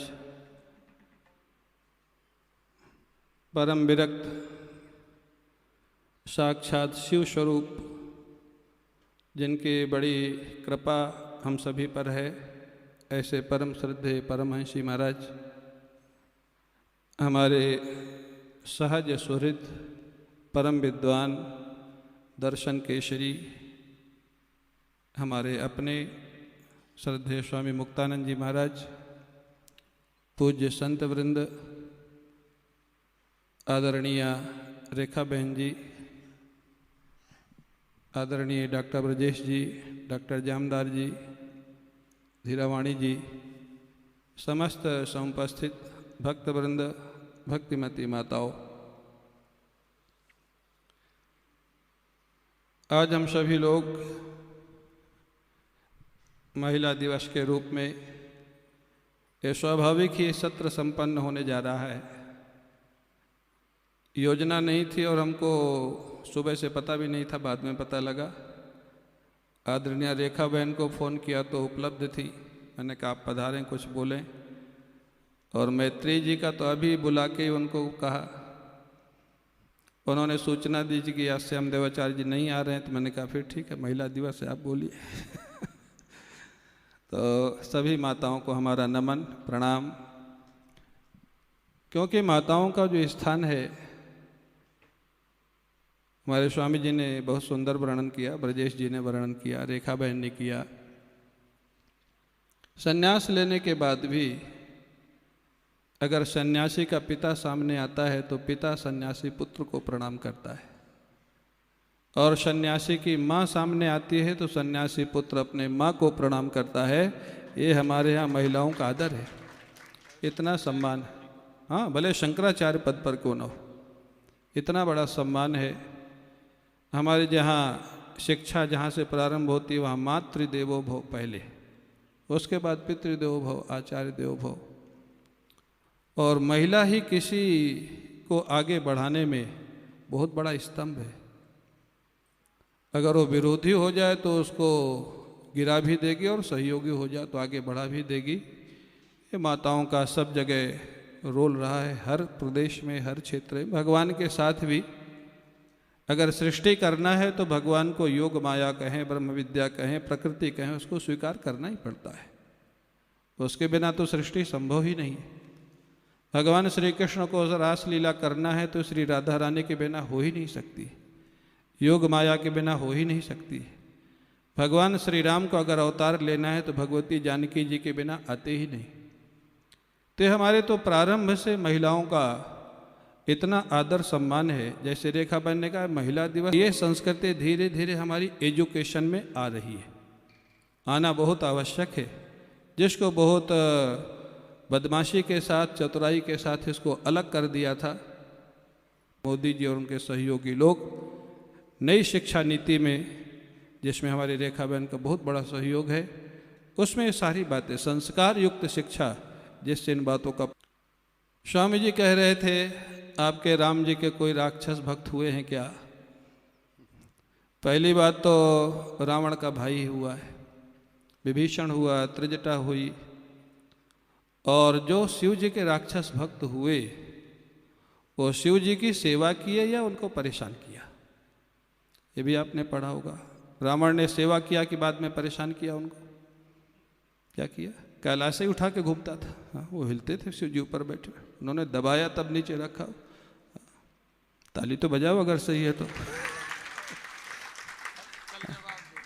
हाँ, कल ही देंगे, अब तो आज माइक मिलेगा नहीं।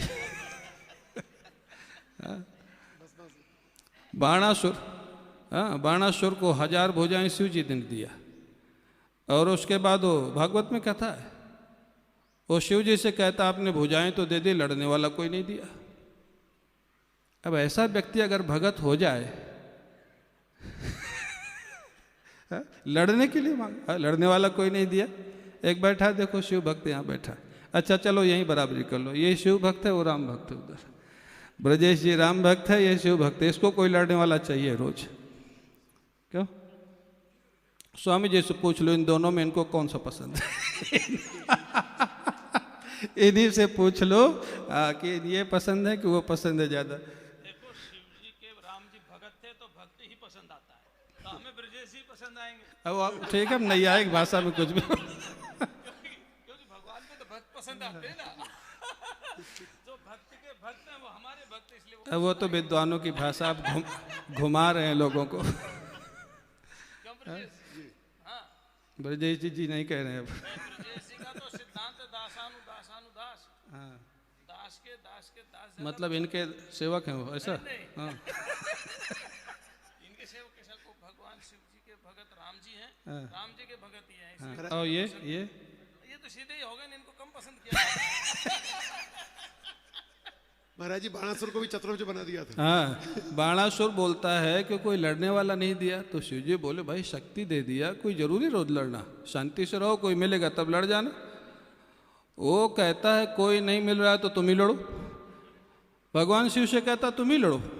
वो बोला मूर्ख कहीं का, मैंने तेरे को शक्ति दी, भुजा दी और मेरे को ही ललकार रहा है, मैं तो तेरे से क्या लड़ूं, स्वामी सेवक क्या लड़ेंगे।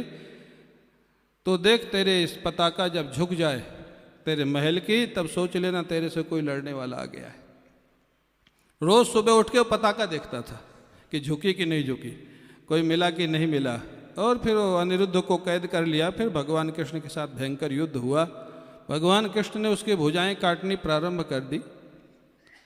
भगवान शिव फिर बीच में आ गए उसको बचाने के लिए, बाणासुर को। उसके द्वारपाल, बाणासुर के द्वारपाल बने हुए थे भगवान शिव। ऐसे ऐसे भक्त उनके बचाने के लिए आ गए। भगवान कृष्ण जम्भास्त्र का प्रयोग कर दिया, जम्भाई पे जम्भाई, जम्भाई पे जम्भाई। एक तरफ भगवान शिव बैठ गए, उनकी सारी भुजाएं काट दी। 2 बच्ची कि 4 बच्ची थे, कितनी बच्ची? हाँ, तब फिर भगवान शिव आ गए, बोला अब इतनी तो छोड़ दो मेरा भगत। कहा कि नहीं कहा? और भस्मासुर की कथा आप सब लोग जानते हो, तो बहुत ही बेकार कथा है। अब उसको क्या सुना मैं आपको। उन्हीं से वरदान मिला, सिर पे हाथ रखे जो भस्म हो जाएगा, और जैसे वरदान मिला उन्हीं की तरफ हाथ बढ़ाया। शिव जी कहते हैं क्या कर रहा है? बोले प्रारंभ परीक्षण तो आपसे ही करूँगा। अब ऐसे राक्षस अगर भक्त हो जाए, ऐसे राक्षस भक्त राम जी को नहीं चाहिए। शिव जी के ही भले। शिव जी वहाँ बचाया किसने? विष्णु भगवान ने जाके। जब भस्मासुर पीछे लग गया तो विष्णु भगवान ने बचाया। तो कहीं कृष्ण जी बचाते, हाँ, बाणासुर से कृष्ण जी ने बचाया, रावण से राम जी ने बताया, और भस्मासुर से विष्णु जी ने बताया। तो अब ये बचा कर भगवान विष्णु ने कहा भगवान शिव को कि इन दुष्टों का ऐसा वरदान आप क्यों देते? बोले सोचा तो मैं भी था कि ना दूं, लेकिन मैं सोचा कुछ प्रॉब्लम आती तो आप तो आ ही जाते। तो भगवान शिव भोले बाबा हैं, इसमें कोई संदेह नहीं। आशुतोष हैं, आपको जो चाहिए तुरंत मिलेगा, लेकिन आप जो मांग रहे हैं उससे आपका भला होगा कि नुकसान होगा, उसकी जिम्मेदारी शिव जी की नहीं है, वो आपकी है। राम जी से आप जो मांगेंगे वो नहीं मिलेगा। राम जी वही देंगे जो तुम्हारी भलाई में होगा, तुम्हारे हित में होगा। कृष्ण जी वही देंगे जो तुम्हारे हित में होगा। शिव जी वो भी दे देंगे जो तुम्हारे हित में है, और वो भी दे देंगे जो तुम्हारे हित में नहीं है, क्योंकि मांगना तुमको है, तुम जानो तुम क्या मांग रहे हो। अब आप बताओ भाई, किसका भगत बनना ज़्यादा अच्छा है? हाँ, स्वामी जी कुछ आपको डांटेंगे नहीं, आप ईमान जिसके राम जी भगत है। तो ठीक है, अच्छी बात है, मौनम स्वीकृति लक्षणम भी होता है। तो ये तो आनंद की बात है। स्वामी जी रोज छोड़ देते हैं ब्रजेश जी को। अब आज उन्होंने राम जी को उठा दिया तो हमने कहा हमको भी कुछ बोलना पड़ेगा। तो राम जी जो एक ही हैं, सब परमात्मा एक ही है, भगवान एक ही है। अलग अलग रूपों में धारण प्रकट होते हैं, अलग अलग भक्तों के लिए उनका स्वरूप है, अलग अलग लोगों के लिए। तो ये आनंद की बात है, आपकी प्रकृति जिससे मिले आप उसके भगत बन जाओ। मैं तो हमेशा कहता हूँ, कई लोग कहते हैं सनातन धर्म की बड़ी प्रॉब्लम है। क्या प्रॉब्लम है? इतने भगवान है, इतनी पुस्तक है, किसकी पूजा करो किसकी ना करो, एक ही करो तो दूसरा नाराज हो जाए। कई लोग पूछते हमारे घर में महाराज भगवान बहुत इकट्ठे हो गए। मैंने कहा फिर? बोले सबकी पूजा करने में समय बहुत लगता है। तो मैंने कहा मत करो। बोले नहीं करते तो डर लगता है। कोई नाराज हो गए। तो इकट्ठे किसने? इकट्ठे भी आप नहीं किए, जहाँ गए वहीं से एक भगवान ले आए। द्वारिका जी गए तो द्वारिकाधीश ले आए, जगन्नाथपुरी गए जगन्नाथ जी ले आए, रामेश्वरम गए तो शिव जी ले आए। तो फिर इकट्ठा क्यों करते हो भाई? भगवान के इतने रूप प्रॉब्लम नहीं, ऑप्शन है सनातन धर्म के।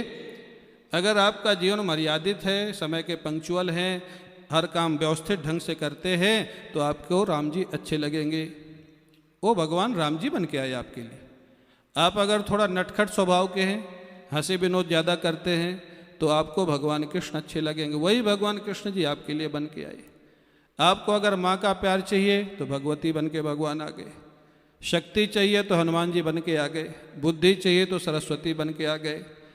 और अगर आप लष्टम पष्टम रहना पसंद करते,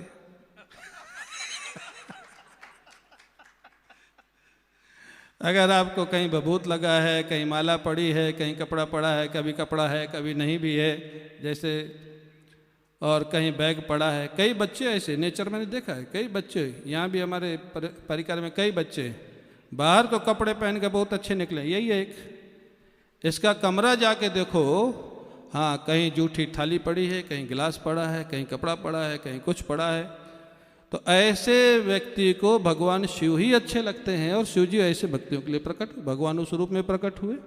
मस्त रहो, खा पी के भजन करो, मस्त रहो, बाकी दुनिया से कोई लेना देना नहीं है। तो भगवान प्रॉब्लम नहीं है सनातन धर्म के, भगवान ऑप्शन है। आपके जितने तरह की प्रकृति है, आपकी सुविधा के लिए हमारे भगवान उतने रूप धारण करके आते हैं कि आपका मन जिससे मिले उसकी आराधना करो। ये सनातन धर्म है हमारा, ये सनातन धर्म की विशेषता है।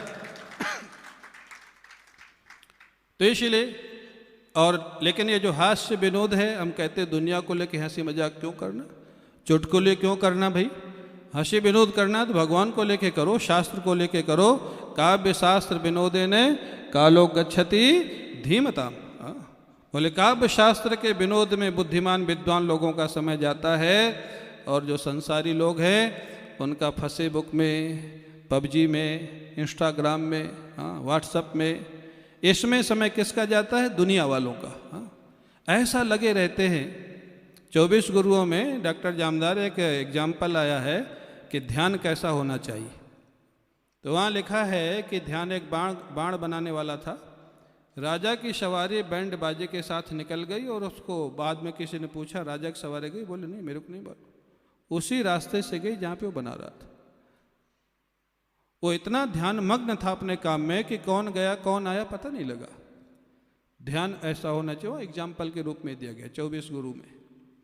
तब वो बाण बनाने वाले का एग्जाम्पल आज के बच्चों को समझ नहीं। जैसे तुम ध्यान मस्त होते हो, एकाग्र होते हो, बगल से कौन गया कौन आया आपको पता नहीं लगता है, ऐसा ही ध्यान ठाकुर जी का होना चाहिए, उसको बोलते हैं ध्यान। तो आज हमको वर्णन करना अर्थ पुरुषार्थ। अर्थ माने संपत्ति, अर्थ माने लक्ष्मी जी। तो लक्ष्मी जी की आराधना भगवान की अर्धांगिनी है, और केवल लक्ष्मी जी की आराधना करें और भगवान की आराधना न करें तो लक्ष्मी जी प्रसन्न होंगे कि नाराज होगी? कोई भी गृहस्थ है, उसकी पत्नी से कोई बहुत प्रेम करे और पति से न करे तो पति नाराज होगा कि खुश होगा? और अगर सती साध्वी पत्नी है तो वो भी नाराज होगी। क्यों भाई, ये तो भेंट डाल रहा है घर में, फूट डाल रहा है। तो लक्ष्मी जी की तो खूब पूजा करो, अच्छी बात है, लेकिन नारायण के साथ। अर्थ पुरुषार्थ है, लेकिन अर्थ ही पुरुषार्थ नहीं है। भगवान की आराधना करते हुए अगर अर्थ नारायण के साथ नहीं है, लक्ष्मी जी नारायण के साथ नहीं है, तो अर्थ ही अनर्थ बन जाता है। भागवत में 15 दोष गिनाए गए हैं अर्थ रूपी अनर्थ के। भय, विद्वेष, आशंका, अभिमान, व्यसन, बहुत सारे उसमें दोष दिखाए गए। 15 दोष अर्थ रूप। ईडी वाले ना आ जाएं, कहाँ रखें, किसको देवें। कई अभी तो कोरोना के काल में तो मिलना जुलना ज़्यादा लोगों से हुआ नहीं। कई वो आईटी वाला नहीं होगा, इनकम टैक्स उसका नहीं दिया होगा, उसी के लिए समस्या होती है। गुजरात में तो ब्लैक और वाइट नहीं बोलते, बोलते राम जी वाला है कि कृष्ण जी वाला है। गुजरात माने जो ब्लैक वाला उसको बोलते कृष्ण जी वाला। तो ये जो समस्या है, अर्थ पुरुषार्थ है, लेकिन अर्थ हमारे गुरुदेव कहते पूज्य स्वामी अखंडानंद जी महाराज, देखो संपुटित है, पहले धर्म, फिर अर्थ, फिर काम, फिर मोक्ष। धर्म के अनुसार अर्थ कमाओ, कामना की जगह आवश्यकता की पूर्ति करो और अंतिम जीवन में मोक्ष की ओर प्रस्थान करो। प्रारंभ में धर्म और समापन में मोक्ष, बीच में अर्थ और काम है। ये जीवन का यही लक्ष्य नहीं है। पैसा जितना आवश्यक है रखो, और हमेशा हम कहते हैं, कबीरदास जी ने कहा है ना, साईं इतना दीजिए जामे कुटुंब समाए, मैं भी भूखा ना रहूं साधु न भूखा। इतना रहे तो मस्ती है, मस्ती। इससे कम होगा तो भी थोड़ा तकलीफ है, और बहुत ज़्यादा होगा उनका तो भगवान मालिक है। हाँ, अगर वो नारायण से नहीं जुड़े। अम्बरीश राजा थे, ध्रुव जी राजा थे, प्रहलाद राजा थे, संपत्ति बहुत थी, स्वयंभू मनु राजा थे, लेकिन वो नारायण से जुड़े हुए थे, वो भी संभाल नहीं पाते थे। अम्बरीश के लिए सुदर्शन चक्र रखा हुआ था भगवान ने। संभालना, लक्ष्मी जी को संभालना बहुत कठिन काम है। ये चंचला इनका नाम है, चंचला। आप जिस संपत्ति को लॉकर में रखते हैं, उसको कोई डाकू ले जाए तो आपको चिल्ला के बताती है कि मेरे को कोई ले जा रहा है? नहीं, वो वहाँ चली जाएगी, उनके यहाँ रहेगी। और ये लक्ष्मी का आकर्षण ऐसा है। पूज्य रोटीराम बाबा सुनाते थे, एक बार भगवान विष्णु और लक्ष्मी जी ने को विनोद सूझा। बोले चलो पृथ्वी में चलते हैं, किसके भक्त ज़्यादा है।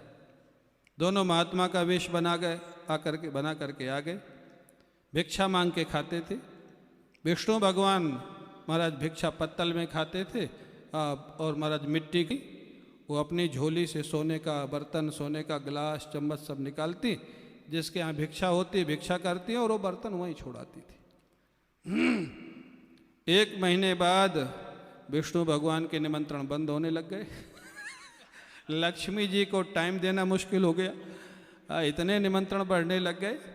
दोनों शाम को आके खूब आनंद लेते थे लोगों की मनोदशा को देख करके। बोले देखो ये दुनिया है, अगर सोने की थाली छोड़ के जाए तो उसी को बुलाते हैं। एक दिन एक वैष्णव गृहस्थ के यहाँ निमंत्रण हुआ। वो महाराज गृहस्थ बड़ा भक्त था भगवान का, उसने दोनों को भोजन कराया। और वो लक्ष्मी जी वहाँ भी थाली छोड़ के जाने लग गई, तो गृहस्थ ने निवेदन किया, माता जी ये थाली मैं धो के दे देता हूँ, आप ले जाओ। नहीं भैया, हमारा तो नियम है, हम छोड़ जाती जिसके यहाँ भोजन करती। बोले नहीं माता जी, ये सोने के थाली गिलास रहेगा तो इसकी सुरक्षा कौन करेगा? चोर आ जाएंगे, पिटाई और करेंगे, आप ले जाओ। बोले नहीं हम तो छोड़ जाती हैं। बोले नहीं आप ले जाइए, मैं नहीं रखूँगा। जबरदस्ती धो के उनकी झोली में डाल दिया। विष्णु भगवान आए, बोले कम से कम एक तो मेरा पक्का मिला। बाकी तो सब तुम्हारे। तो ये लक्ष्मी का आकर्षण तो है, लेकिन व्यवस्थित होना चाहिए, नारायण के साथ होना चाहिए, धर्म के अनुसार होना चाहिए। न्याय अन्याय किसी भी तरह से कमाओ, गरीब की आह लेकर के कमाओ। वृंदावन में मैं 20 रिक्शा वाला अगर 15 रुपए मांगता था, बड़े बड़े लखपति करोड़पति लोग 5 मिनट बहस करके 15 का 12 रुपए 10 रुपए करते थे। अब आपको 5 रुपए कम करने से कोई फर्क नहीं पड़ने वाला, आशीर्वाद निकलेगा और आपका बांके बिहारी जाना सफल। तो इसलिए न्यायोचित कमाई होनी चाहिए, न्यायोचित। कि बोले एक बहुत ईमानदार मंत्री था। राजा ने पूछा भाई इस समय लाइट क्यों जल रही है, क्या नहीं मिल रहा है? राजा ने पूछा क्या नहीं मिल रहा है, बढ़ रहा है कि घट रहा है? बोले बढ़ रहा है। तो बढ़ रहा है तो इतना क्यों परेशान हो, कल कर लेना। बोले नहीं महाराज, पता नहीं किस गरीब का पैसा इस कोष में आ गया है, वो जब तक निकल नहीं जाए तब तक मैं नहीं सोऊंगा, नहीं तो कोष को ध्वस्त कर देगा वो। हाँ, किस गरीब की आह लगी होगी इसमें। तो किसी गरीब को सता करके, हाँ, किसी की जेब काट के जो पैसा आता है ना, बुरा नहीं मानना, क्योंकि यहाँ वकील और डॉक्टर आपके पास आएगा। ठीक है। हाँ, इसलिए ईमानदारी से कमाओ, उसका सदुपयोग धर्म और गरीबों की सेवा में करो, और भगवान के साथ उसका कमाओ, लक्ष्मी जी के साथ नारायण को रखो। इतना इष्ट अलंकरण सम्मान प्रतिवर्ष होता है।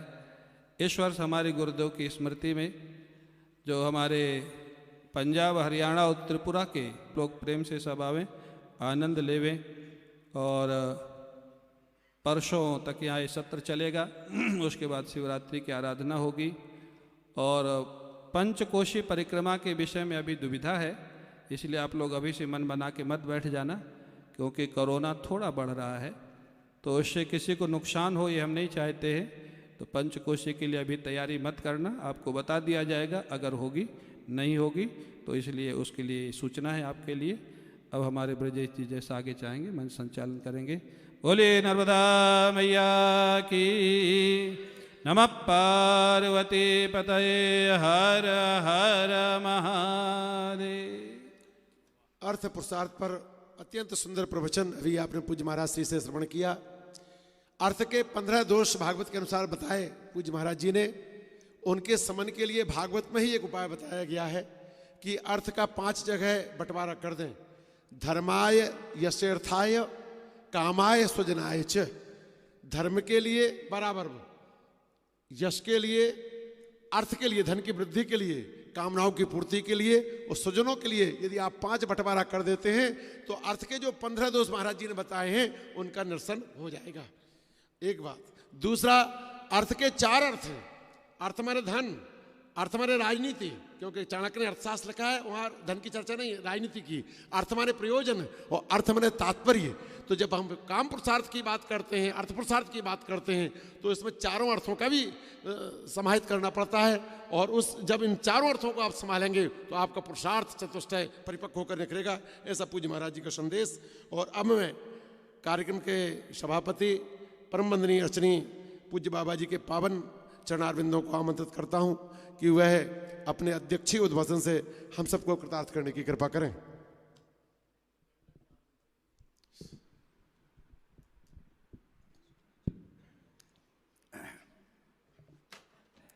श्री सच्चिदानंद भगवान की जय। पूर्ण सलीला पराम्बा भगवती माँ नर्मदा जी के इस पावन तट पर दिव्य साकेत धाम में स्थापित भगवान रामेश्वर की यह 17वां वार्षिकोत्सव पूज्य स्वामी जी की संरक्षता में आप सब लोगों की उपस्थिति में यहाँ मनाया जा रहा है। आज आप लोगों ने महापुरुषों के माध्यम से सुंदर वार्ताएं श्रवण की, जिसमें विनोद भी था, कुछ गहराइयाँ भी थी, जो जीवन के लिए परम आवश्यक है। हमारे पूज्य स्वामी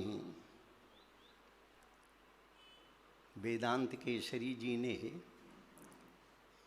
शिव सूक्त के माध्यम से भगवान शिव की महिमा का वर्णन किया, जो आचार्य भगवान शंकराचार्य जी द्वारा लिखित है। पूज्य स्वामी जी ने सुंदर पद के द्वारा और उसके पश्चात उपदेशों के माध्यम से आप लोगों को बड़ी सुंदर वार्ता सुनाई। लक्ष्मी बुरी नहीं है, किंतु साथ में अगर नारायण रहें तो। हमारे शास्त्रों में भी साध्य और साधन की चर्चा आती है। जैसे एक पक्षी को आकाश में उड़ने के लिए 2 पंखों की जरूरत पड़ती है, उसी तरीके से एक व्यक्ति के सर्वांगीण विकास के लिए 2 चीज़ों की जरूरत है। जैसे पक्षी आकाश में उड़ने की कला जानता है, किंतु एक पंख उसका कमज़ोर पड़ जाए तो आकाश में उड़ नहीं पाता, सिर्फ ज़मीन में फड़फड़ाता है। इसी तरह एक व्यक्ति के जीवन में 2 चीज़ों की परम आवश्यकता है। वो उसके जीवन को अच्छे रास्ते पे चलाने के लिए 2 पंखों की तरह हैं। एक साधपूर्ण आस्था और साधन कहते हैं जीवन को चलाने के लिए जिन जिन वस्तुओं की हमें आवश्यकता है वह हमारे पास रहे। साध्य को छोड़ करके साधन का कोई मूल्य नहीं है, और साधन को छोड़ करके साध्य भी जीवन में सर्वांगीण रूप में उतरता नहीं है। स्वामी विवेकानंद जी के जीवन की एक चर्चा है। स्वामी जी कहते हैं, एक भूखा व्यक्ति है और भूख से चिल्ला रहा है कि मैं बहुत भूखा हूँ, मेरी को रोटी दे दो। और उसके पास जाकर के कोई व्यक्ति बोले, भाई तू भगवान के ऊपर विश्वास कर,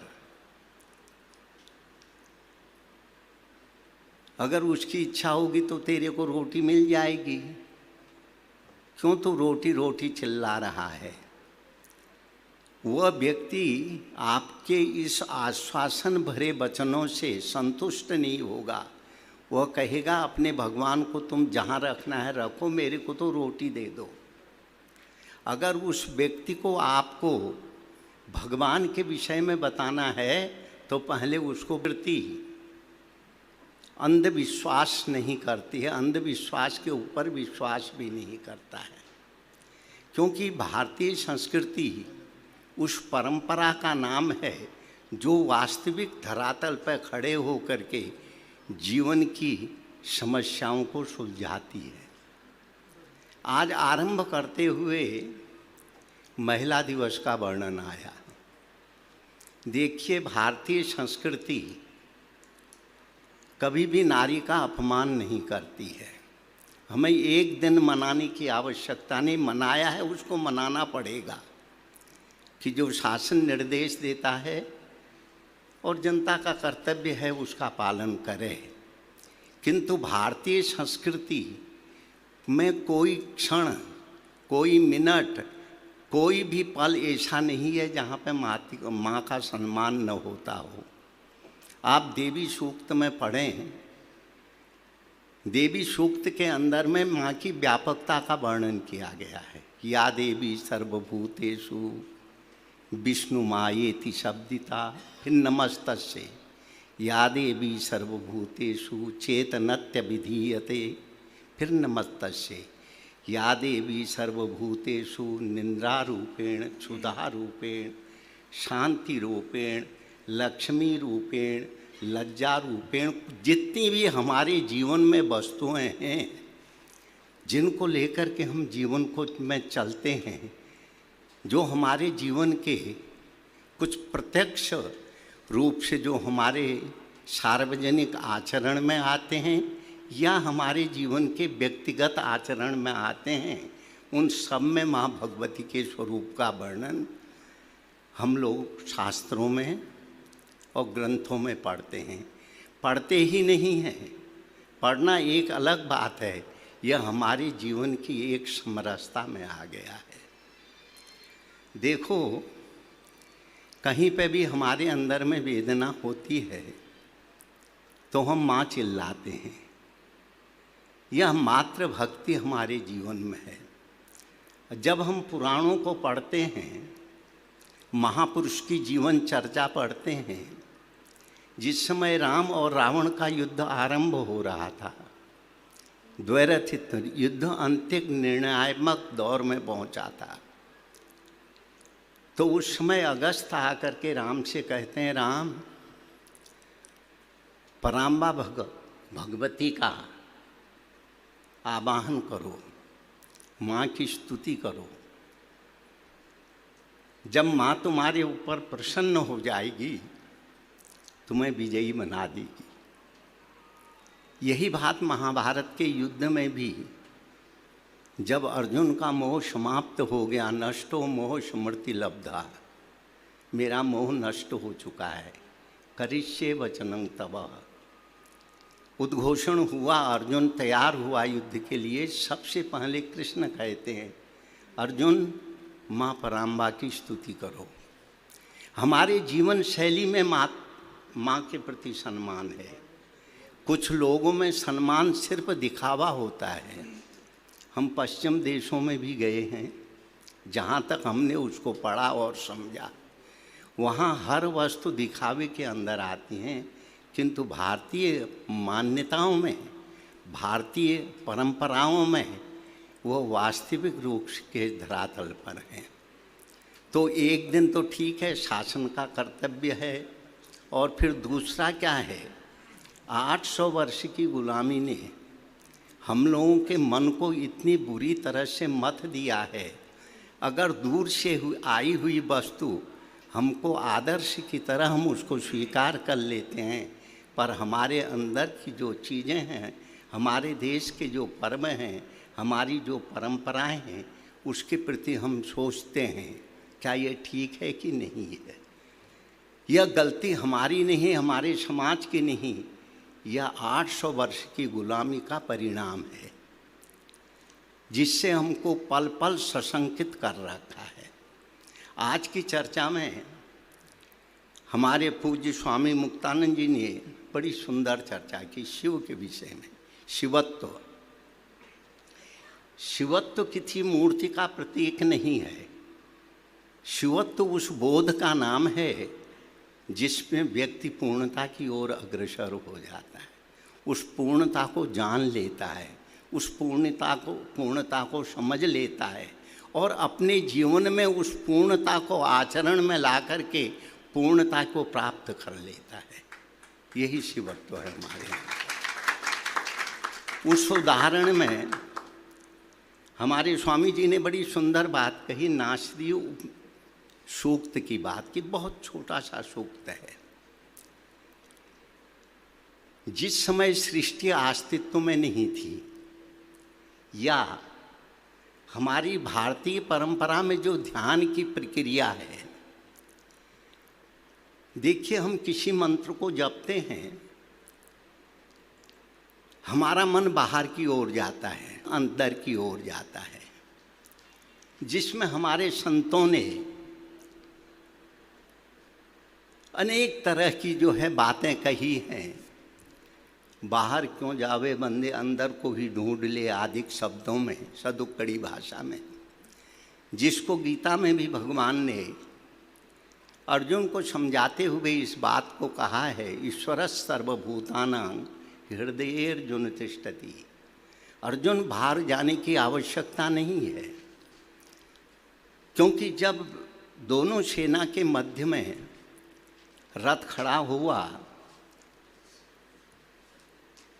पहले जब अर्जुन, भगवान कृष्ण, एक कथा हम लोग महाभारत में पढ़ते हैं, अर्जुन और दुर्योधन दोनों भगवान कृष्ण के पास गए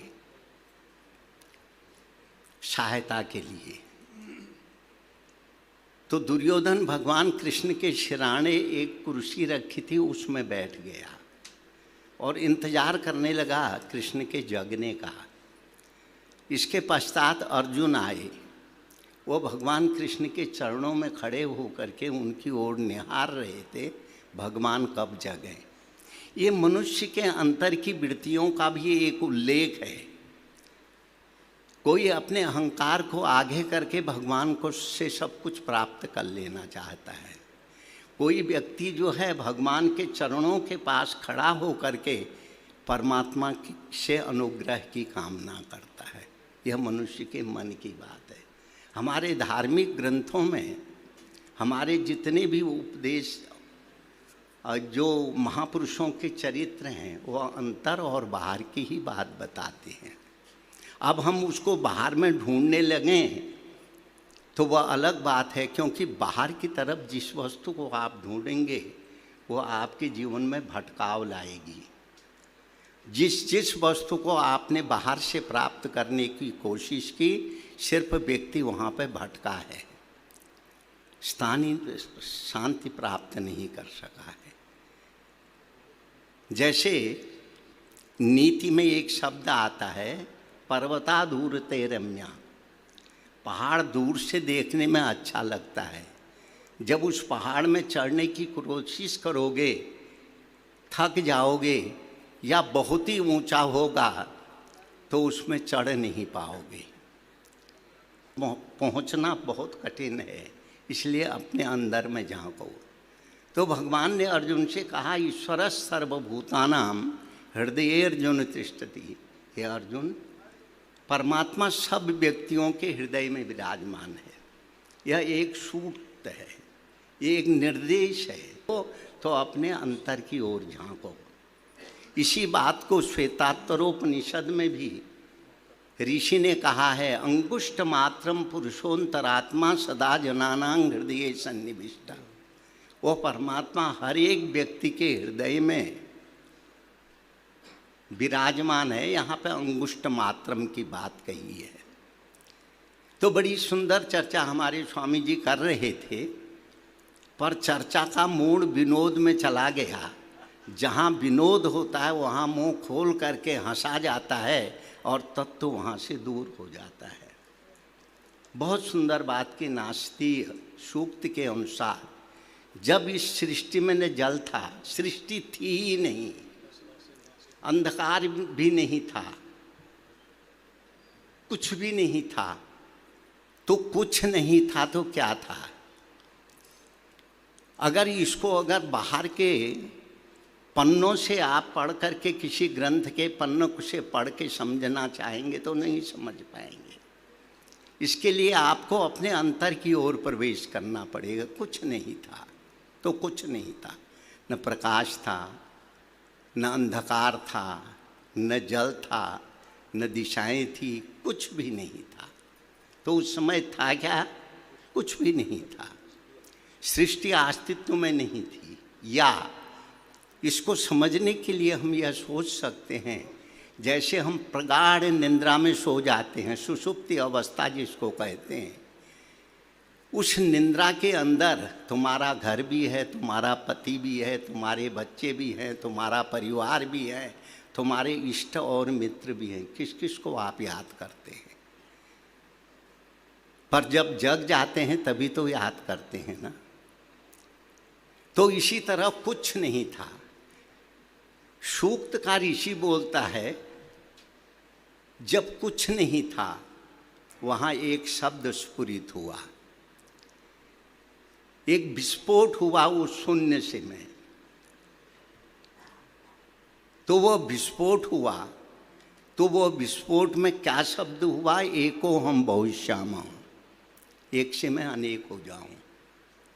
यह शब्द ही प्रणव के रूप में प्रकट हुआ। इसकी 3 मात्रा मिली। त्रिधा मात्रा मिकास्थिता।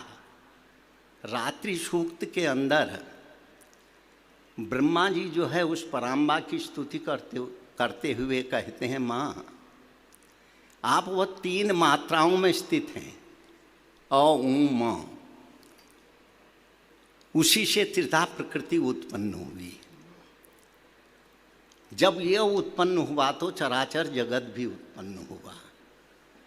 और सौंदर्य लहरी में आचार्य भगवान शंकर इस बात की ओर संकेत देते हुए कहते हैं, यह जो सारा चराचर जगत है, हे शिव, यह आपके संकल्प से बना हुआ है। देखो हमारे यहाँ सगुण उपासना का भी एक मार्ग है और निर्गुण उपासना का भी मार्ग है। हमारे यहाँ पे रुचिनाम वैचित्र्याम द्विज कुटिल नानाम पथ जुषा, जैसे आचार्य पुष्पदंत ने लिखा है, त्रयी सांख्यं योगम पशुपति मतम वैष्णवमिति प्रभिन्ने प्रस्थाने परमिदमतः पथ्यमिति च रुचिनाम वैचित्र्याम द्विज कुटिल नानाम पथ जुषा। बहुत सुंदर बात लिखी है। हम चाहे किसी रूप में भी परमेश्वर के किसी रूप का भी हम ध्यान करें, परमेश्वर के सगुण और निर्गुण अनेक रूप रूपाय विष्णवे परिविष्णवे की बात आती है। भीष्म पितामह जिस समय नारायण की स्तुति करते हैं विष्णु सहस्त्र नाम स्तोत्र के माध्यम से, जब उनका अंतिम समय आया उन्होंने नारायण की स्तुति की। अरे स्तुति बड़ी विलक्षण है। आप जरा गौर से उसको पढ़ेंगे, उसके शब्दों की ओर जब ध्यान देंगे तो आपके अंदर में वह शब्द सिर्फ अक्षर बन के नहीं, वह शब्द आपके अंदर में एक स्वरूप को निर्मित करेंगे। तो उसी में जो है भीष्म पितामह लिखते हैं, अनेक रूप रूपाय विष्णवे परिविष्णवे। अनेक रूपों में दिखने वाला, या अनेक प्रकार से यह सृष्टि में जो भांति भांति के भिन्न भिन्न स्वरूप हैं, उसमें जो दिखने वाला तत्व है वो नारायण ही है। तो चाहे आप किसी की भी आराधना करें, किसी रूप को भी माने, और एक बात याद रखना,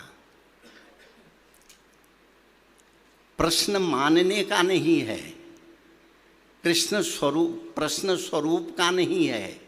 जिसको हमारे अंतर स्वीकार कर लेता है और वही रूप हमारी लिए हमारा इष्ट बनता है, वही। आज समय हो चुका है, 1 मिनट समय रह गया है, तो हम चर्चा को पूरा तो नहीं कर पाएंगे। तो जब शब्द विस्फोट, वो वहाँ से एक विस्फोट हुआ, और आज का विज्ञान भी एक बात बताता है, यह सृष्टि अस्तित्व में कैसे आई। वो कहता है इस प्रकृति के अंदर विस्फोट हुआ, और अभी भी आज का विज्ञान, जो विज्ञान के छात्र हैं वो जो पढ़ते होंगे, वो लोग इस चीज़ को पढ़े होंगे उस विज्ञान के विषय में। अभी भी प्रकृति के अंदर अनेक विस्फोट हो रहे हैं, और वो विस्फोट अनेक रूपों में, जिसको जो है हम ये कहते हैं आकाश गंगा के रूप में अनेक बन रहे हैं और बिगड़ रहे हैं। यह प्रकृति के अंदर होने वाली एक प्रक्रिया है, और ध्यान के अंदर इस प्रक्रिया को आप देख सकते हैं। कल अगर समय मिला तो कल इस विषय में थोड़ा सा हम उसमें प्रकाश डालेंगे, किस तरह उसको हम समझ सकते हैं, किस तरह हम उसको देख सकते हैं, किस तरह वो हमारे ज्ञान में आ सकता है। तो उस विषय पे फिर कल चर्चा करेंगे। 7 बज गए हैं, भगवान का जगन्नाथ जी आज प्रकट हो गए हमारे सामने, तो वो रूप के भी दर्शन करेंगे, कल आगे की चर्चा करेंगे। और बड़ा सुंदर यहाँ का माहौल और वातावरण है, जिसमें हम आनंद में हिलोरी ले रहे हैं। और झूला कभी जो है हमारे, क्या नाम है, ब्रजेश जी की तरफ जाता है, कभी मुक्तानंद जी की तरफ, हम लोग तो झूल रहे थे। तो ये सब बहुत सुंदर रहा। पुराने चावल का अलग ही स्वाद होता है। बोले नर्मदा मैया की। आप लोग सभी लोग मास्क लगा लेंगे आरती में सभी लोग, और हमारे जो स्वयं सेवक हैं साकेत धाम के, वो सभी जितने भी श्रोता हैं, सबको जो बैग बन के आया है कलकत्ता से, वो सभी को दे दें। 3 वर्षों से साकेत धाम की तरफ से पॉलीथीन मुक्त जबलपुर का अभियान भी चल रहा है। उसके तहत ये बैग प्रतिवर्ष फ्री में अनेक बार बांटे जाते हैं। आज भी वो सभी श्रोताओं को दिए जाएंगे। हमारे स्वयंसेवक सभी स्वयंसेवकों को दे दें, सभी श्रोताओं को। और आप सभी लोग कृपा करके मास्क लगा लें। मास्क हम रखे हुए हैं बाबा जी, जिनके पास नहीं है मास्क की व्यवस्था भी यहाँ पर है।